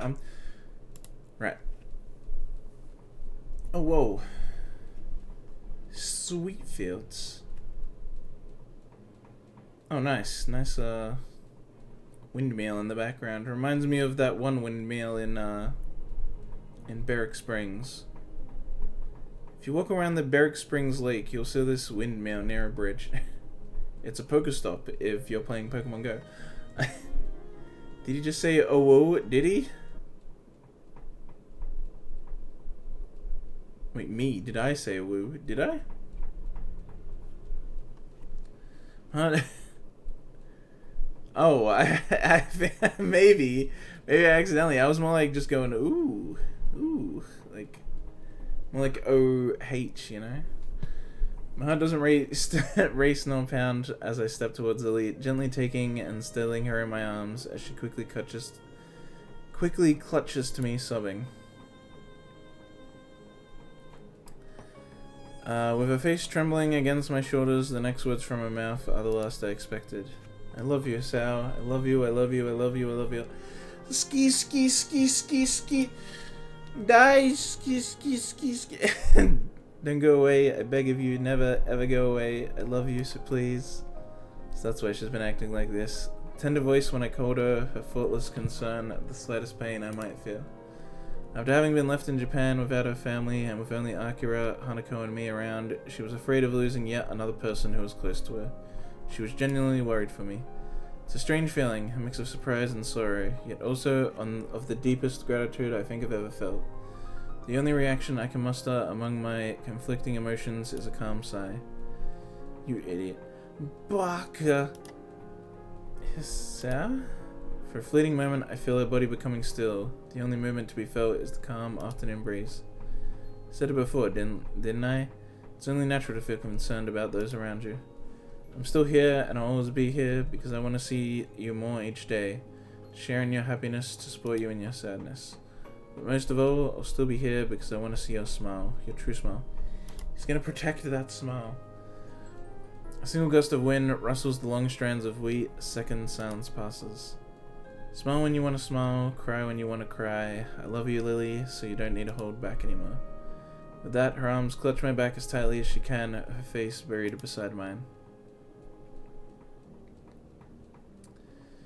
Her tears fall down my back and she cries unrestrainedly as the last of her resistance melts away. Hassao, Hassao, Hassao. I close my eyes and bring my head down to her shoulders, holding her shaking frame tightly. It's okay, Lily. I'll never go away. I promise. We slowly walk back to the house, holding each other tightly as we take a seat beside. Take a seat inside. Neil leans her head onto my shoulder as I put my arm around her waist. Neither of us has anyone to break the silence. With her eyes shut, it's hard to work out whether she's fallen asleep. Not that I mind, the warmth of her body leaning against me, the softness of her head delicately held in mine. For a long, long time we sit leaning against one another, sharing our warmth and feelings as night eventually begins to settle in. Lily's gentle, soft voice ends the silence. Thank you, Hisao. Thank you. For returning my feelings. Did you think I wouldn't? There was the possibility. I take a deep breath and thought, that much was only my fault. It's funny, actually. I was thinking of telling you about my own feelings sometime soon. I guess in that way, you saved me the effort. She raises her head a little and gives a tiny, amused giggle. I smile at how earnest it is, so girlish in its lightness. She collects herself soon afterward, her hair resting against my shoulder. Feeling a bit better? She gives a small nod. You were thoughtful, Hisao. That's why I like you. I'm sorry I'm like this. As much as I didn't want to make you concerned for me, I couldn't do anything to prevent it. Don't apologize for it. Please don't. Lily? Have you ever apologized for my blindness, even once? You can't help the way you were born, Hisao. There's no point in apologizing for who you are. She says this with surprising conviction. In the end, it was perhaps this mentality which spurred her to befriend me in such a short time, in addition to her motherly instincts. Big Mommy Lily.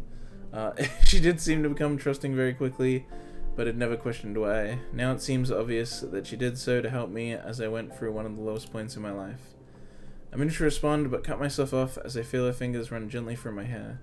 I feel their soft and delicate touch moving downwards to trace the contours of my face, her palm finally settling on my cheek. You're a beautiful person, Hisao. Please don't ever apologize for that. For a moment, I'm utterly speechless. I slowly bend my head down, placing a tender kiss on her light, voluminous hair. We're a couple of right old fools, aren't we? What a weird thing to say. We are. After a long calm, she speaks again. Hisao? Yes? I wouldn't mind if you... Ooh! Are they gonna fuck? I feel her hand tensing under mine, trembling slightly. Her mouth opens, but try as I might, I can't formulate a response to her proposition. Lily, they're gonna kiss and then they're gonna fuck, and Hanako's gonna listen in the other room because she feels like she can't just walk out while they're fucking. Before I can say another word, she slips her hand from under mine and tenderly holds the side of my face once more. Please. I give a peaceful smile, holding her hand against my cheek as I nod a single time. Okay. As I look in her eyes, she leans forward. She leans towards me, her delicate lips touch mine as she guides herself with her hand. She breaks off not a second later, faintly smiling. I love you, Hisao. We kiss again, this time with both of us meeting the other. While the previous kiss was one of love, this is one of lust. See? They're sinful. Our tongues meeting and our breathing heavy. After precious seconds, we part, both our faces well and truly flushed. Both of us bring our fingers to our lips in unison, recalling that feeling, rapidly becoming buried, both by our urges and bashfulness. This is the first to shift uncomfortably, though. What is it? Should we get more comfortable? Oh, I have adult content turned off, right? Options. Yeah, okay, we're good. I'm not gonna get a fucking big ol' Lily tit on screen unexpectedly. I mean, we will still, because they will, but I got the sensors ready, just in case. Should we get more comfortable? We should. We definitely should. I like that idea. Okay. Now that she mentions it, this futon would be a bit too narrow to do much on. Considering the thoughts running through both our minds, it's no small wonder one of us has any measure of foresight left. I take her hands and guide her sideways as I move, the brief and awkward dance ending with both of us tentatively sitting on the floor opposite each other.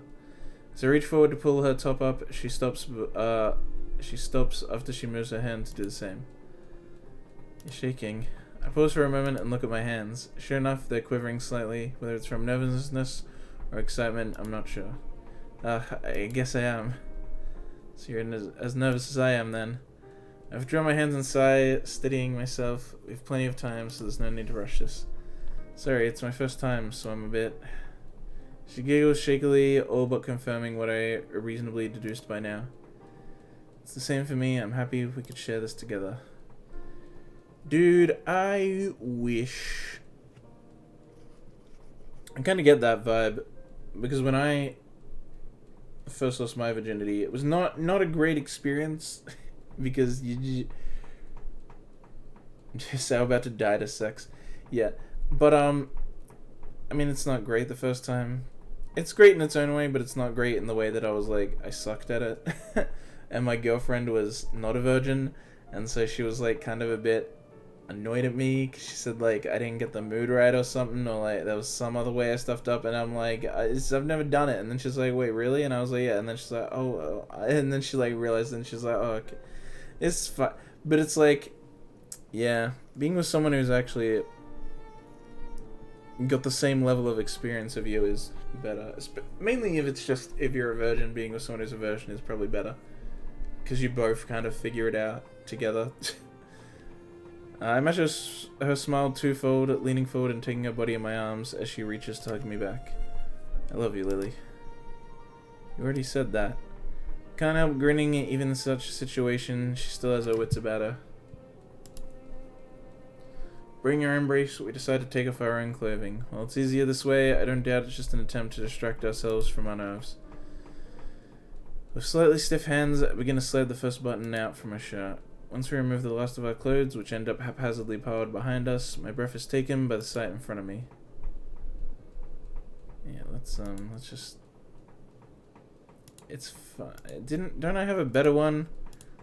That's not a good censor. Yeah, I'm just gonna... No, not that. Oh, well, it's skipping to a different scene, so it's probably fine.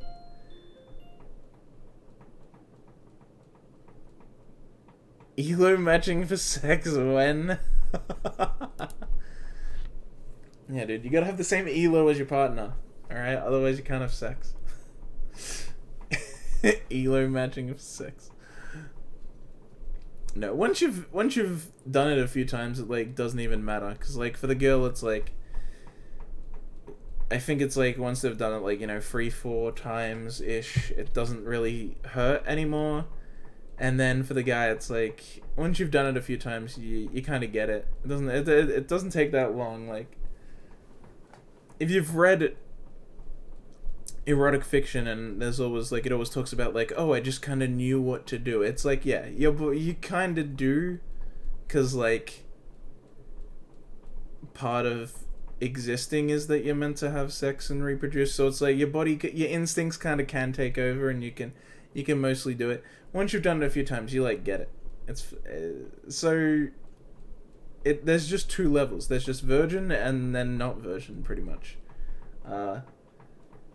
It's just that, yeah, if you're a virgin with a non-virgin partner, the first time can be a little awkward. But if you're both virgin, it's fine, because you figure it out together. Otherwise, yeah. Monkey brain sex autopilot? Kinda, yeah. You'd be surprised how much you naturally, like, know how to do. I don't know. It's weird to think, like, yeah, sex isn't that complex, but it's, like, it's just interesting the little things you just kind of know to do.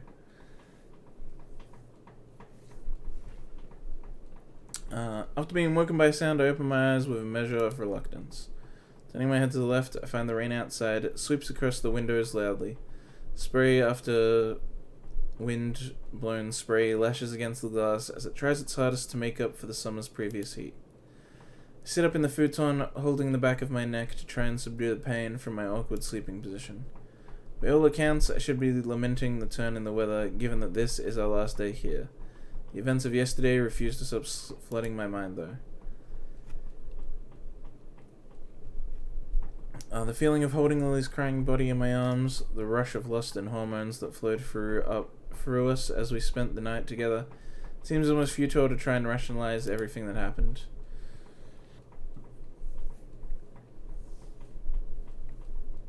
In an attempt to distract myself, I groan and lean over to retrieve my bag without standing. Pulling out one bottle after another, I take the daily regimen's worth of pills from their containers and swallow them without further ado. It took a surprisingly short amount of time to get used to swallowing pills without water. That said, I suppose the same thing goes for getting used to living in a school for disabled students. Remembering Yamakuya, I became all the more grateful for having the chance to get away, even if it's just for the shortest of times. Man, my friend does that. My friend also has to take pills, and he just does it without water, and I'm like, bro. Like, I can't even take pills with water most of the time. I'm really bad at being able to swallow pills. If there's like a dissolvable option or a chewable option, I like to go with those.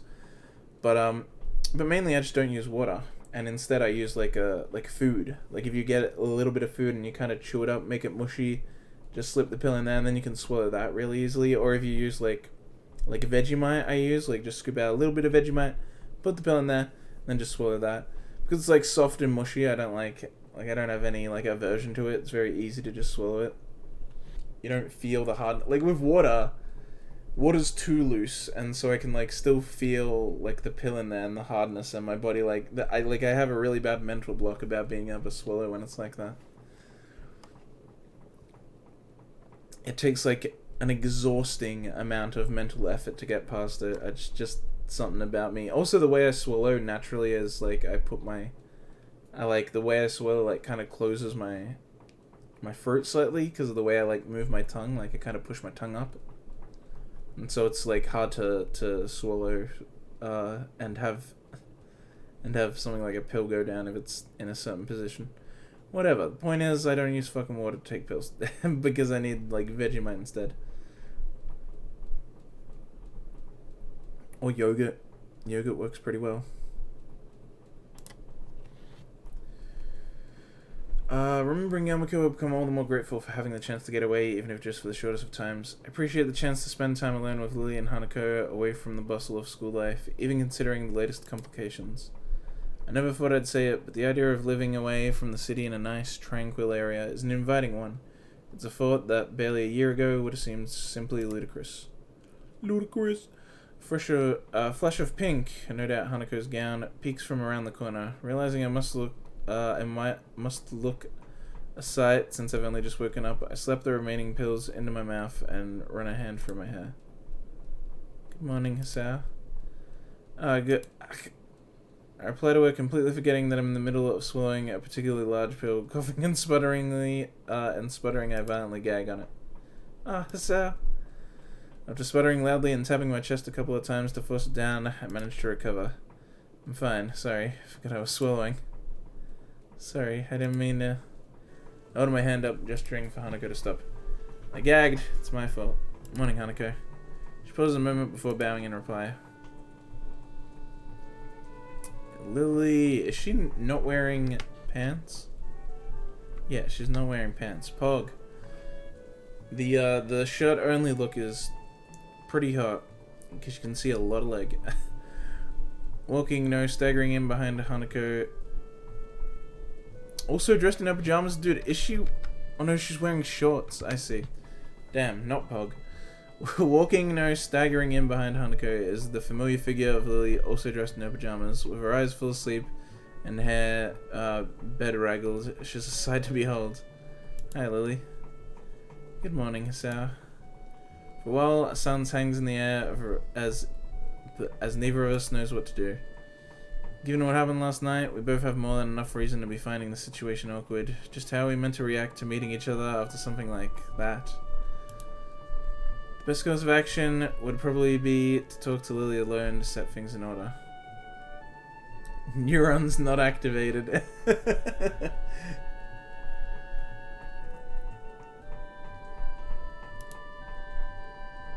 I'll start making breakfast.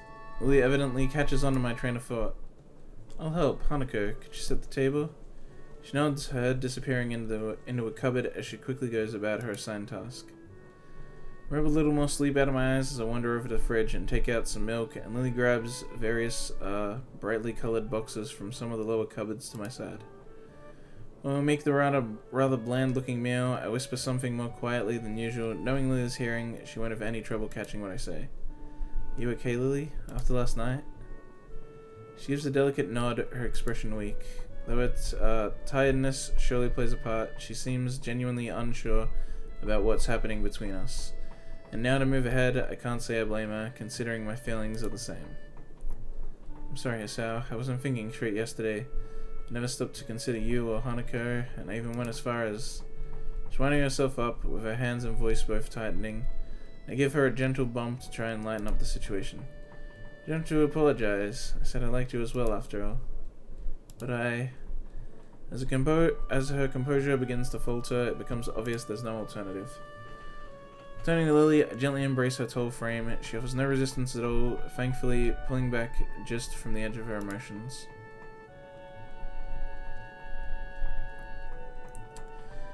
Despite our reassuring embrace, lasting only a matter of seconds, I notice Hanako wordlessly watching. The plate in her hand hovers inches above the table, her action halted midway by the sides.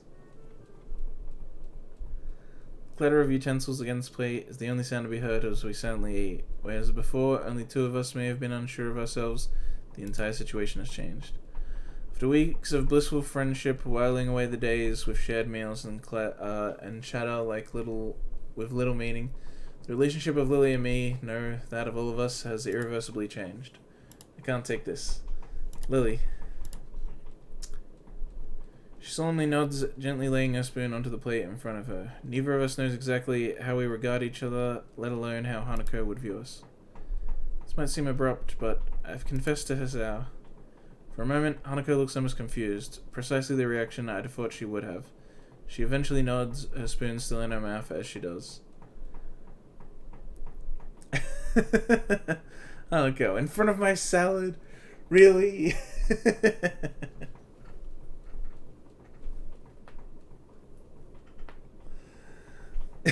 The classic in front of my salad. Oh, my back.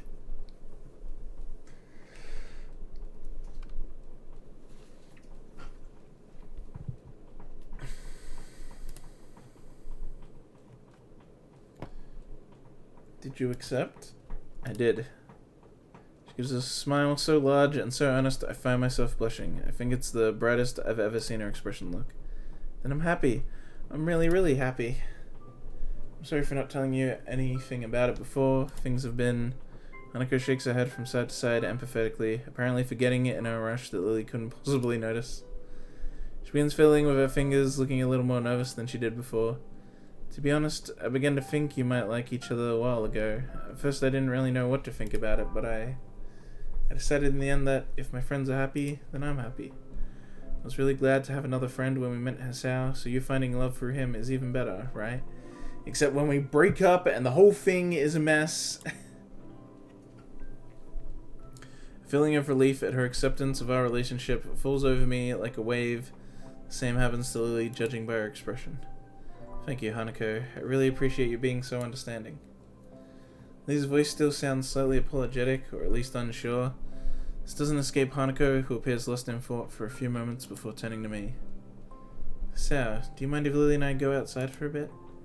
No, feel free. Hanako. Hanako gets up from her seat, taking Lily's hand and almost dragging her from the table in her excitement. Considering Lily's typically slow and steady pace, Hanako's haste makes her footing awkward, and she almost loses her balance a couple of times. It's a pretty amusing sight, leaving me wordless as I watch them disappear out the door. It's only now that I realize the rain stopped, being replaced by a sky seemingly all the more vivid and bright, to make up for the morning's drab grey expanse. For Hanako, this must be a pretty big revelation. Lily and I are really the only people she associates with, almost as if we were parents in her own stead. I suppose this might as well be the best way to describe the relationship we share. Father, mother, and daughter, all playing around in our little make-believe family as if it could last forever. It might be a strange dynamic, and one that certainly can't last for long, but maybe, just for this one small moment, it's okay. As I stand from the table and go to join Lily and Hanako in the fields outside, I nod to myself in affirmation. This one small moment of happiness, no matter how brief, will last with me, with all of us, forever.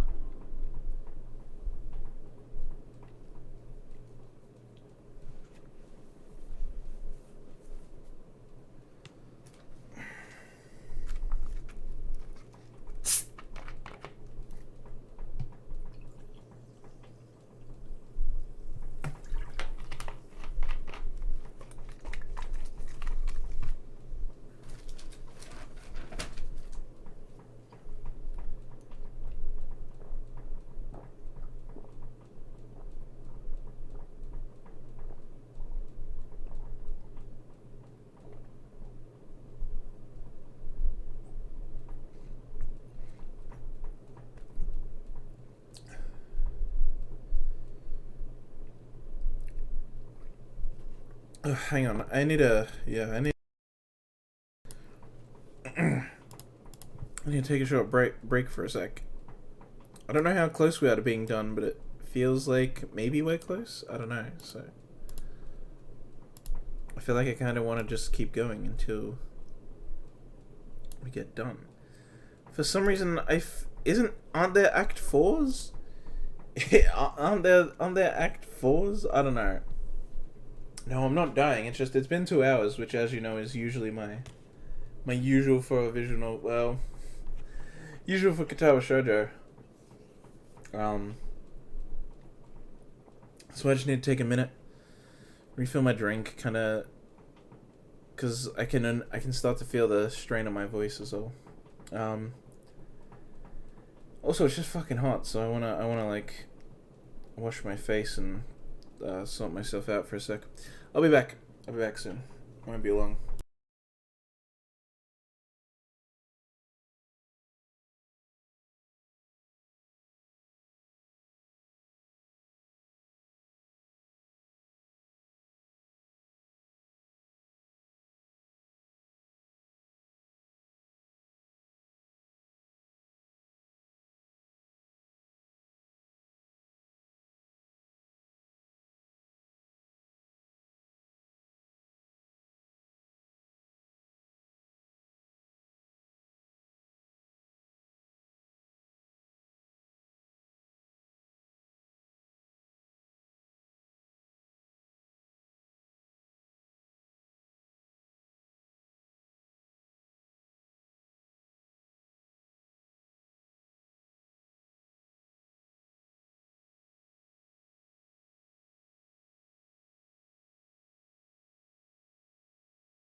Alright, I'm back. And my fan is being really loud just as I come back. Wonderful. Shut up.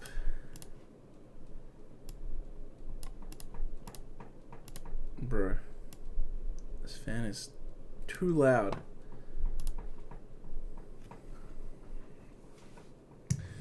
Submerged deep in the hot water, I let a drawn-out sigh escape my lips. The feeling of seemingly every muscle in my body relaxing is euphoric. I have no idea how long it's been since I had a genuine hot bath, but right now I can hardly be bothered trying to remember. I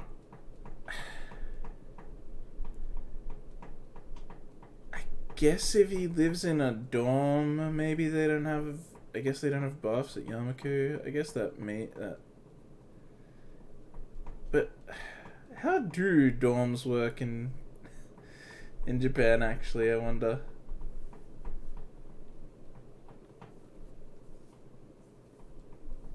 I don't know.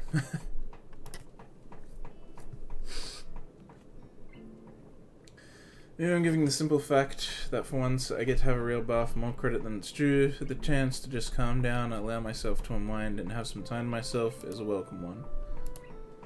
Hanako, Lilly, and I wandered about ourselves, exploring the extent of the surprisingly large tract of land surrounding the house. Then we spent the majority of the afternoon resting, watching television, reading, and playing cards.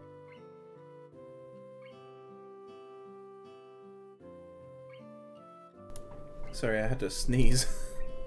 It was a big one too. It may not have been the most exciting finale to the trip, but such tranquil peacefulness is something to savor. Even after we return to school tomorrow, I think I'll remember this little house in Hokkaido for a long time. It's a pity we only have a couple more hours to spend here before going to get the train back.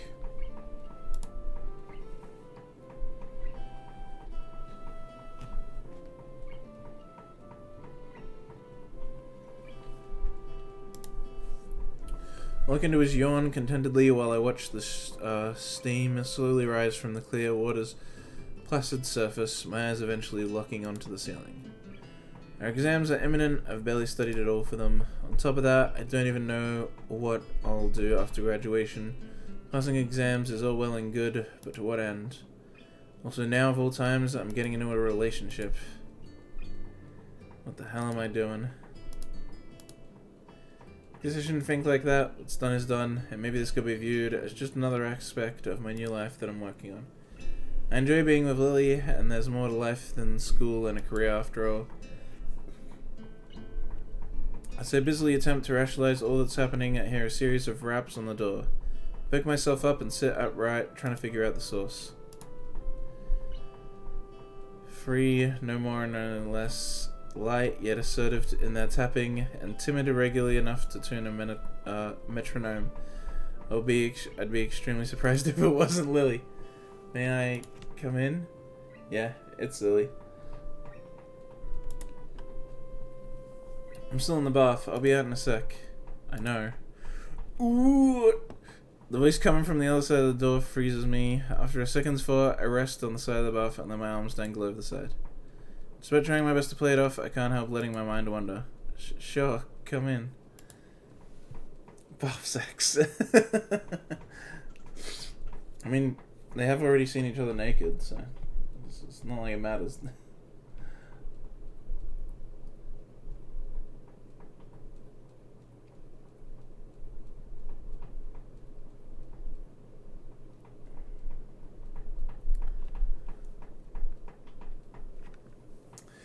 With that, she opens the door, slowly walking in the room and closing it behind her. She looks oddly calm, countering my racing heart.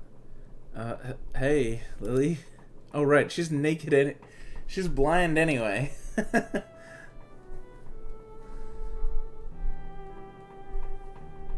So she hasn't seen Hisao naked. She's just felt him naked. Do you mind if I take a bath with you? I don't mind, go ahead. With a small nod, she begins to lift her sweater off her shoulders, baring her chest little by little. I I could do that for you if you'd like. Ooh, refused. Why? Her face shows she's still not overly comfortable with letting me attend to her. I can't say I blame her. Continues undressing her shirt and skirt, falling to the floor, and leaving her in her white lace bra and panties. Dude, white lace? Pog. Eventually she stands bare in the center of the room. Oh yeah, they had buff sex. Fair enough, I guess. But dude, white lace? That's pretty good.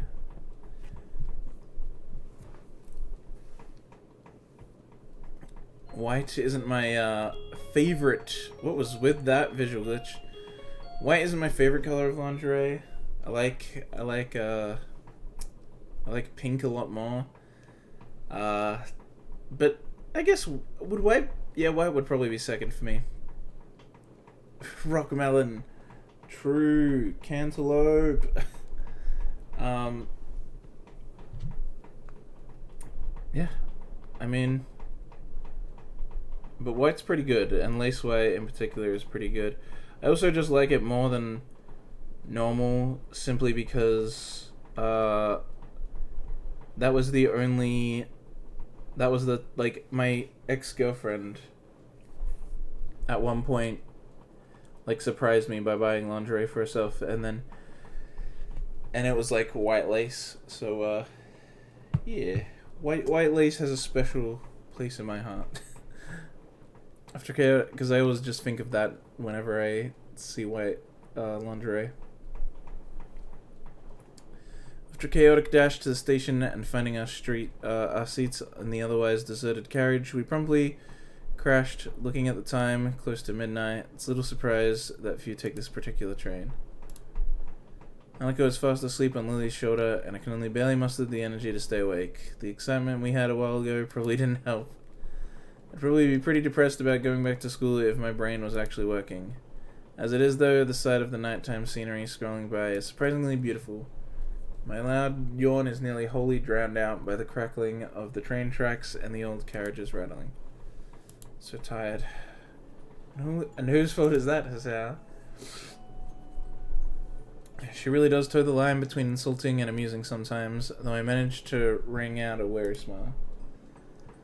I look back out the window, my reflection just visible on the clear pane. Truth be told, she's perfectly correct. If it weren't for that little interlude a few hours ago, both of us would have a lot more energy.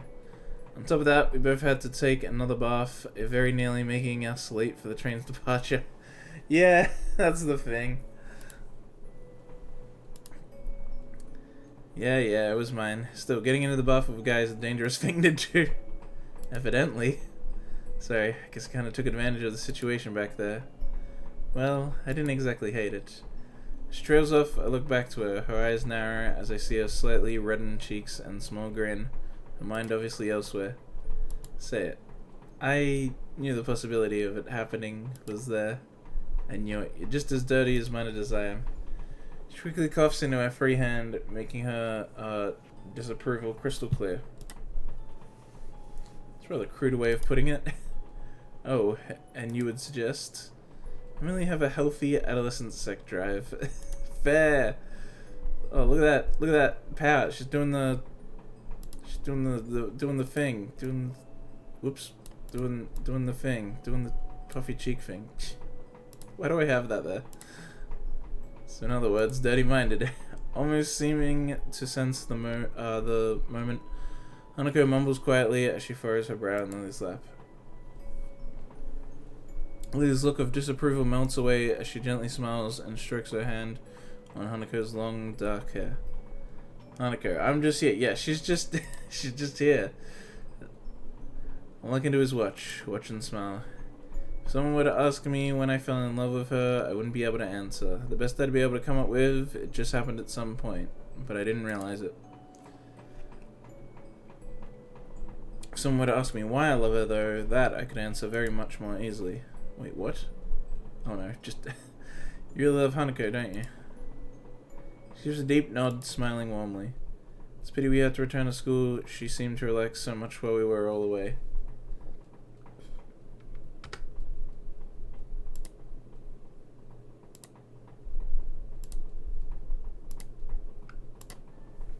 Don't worry. worry. Hanuko's been gaining confidence thanks to you, at least for as long as I've known you two. She gives a self-depreciating sigh.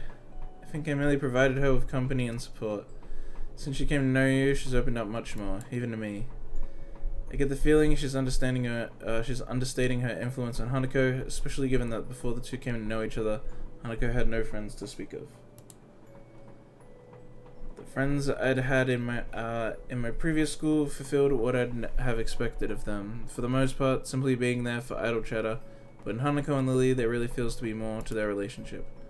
Part of me envies it, but another can't ignore the fact that the school year will eventually end. After graduation, I really have no idea what Hanuko will do. This trip has shown me just how much we've all come to depend on one another. Indeed, we're all going to have to make decisions. Maybe that's the reason why, despite our return to school also heralding a return to the normalcy of everyday life, I can't help feeling a little restless. On the bright side, it won't take long for the summer holidays to arrive after our exams are finished. We could come back here during the summer holidays if you want. For a moment, she thinks on the notion, her face becoming somewhat distant. I can only guess she's reflecting on all that's happened here. That would be good, I think. I nod approvingly, smiling at her. Summer, together with Lilly, this idea sounds like the perfect way to spend our holiday.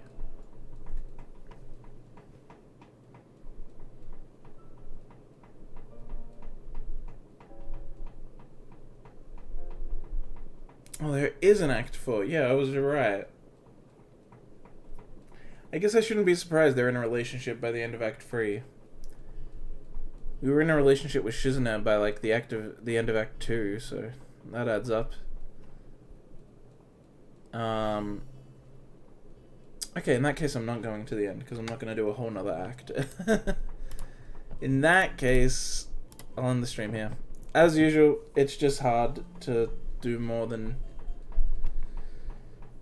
just a few hours when it comes to the visual novels. I could do so much more with Song of Saya. Is it really just investment? Like, I don't get it. I had no issue going for like 6 hours with Song of Saya. Was it just... I mean, it was better written, for starters, but that's expected, considering. Maybe it was just the level of investment. I don't know. I just was really gripped by Song of Saya. Maybe that's all it is. Maybe that's why I actually struggle to do more than a handful of hours with Katawa Shoujo. It's good. I know I bash this a lot when bad things come up, but it's enjoyable. So yeah. Tomorrow, I don't know what I'll do tomorrow. More semblance of an actual plot. That too, I guess. Since, yeah, Song of Saya is much more straightforward. But I mean, also, this is like written by a handful of guys, and Song of Saya is written by like one of the greatest like visionary anime director writers like guy, you know. Written by someone who's like an actual big time writer whose like name is used as a pool for many shows and stuff like that. It's like, yeah, compared to like, you know, a much more normal group of people that read this.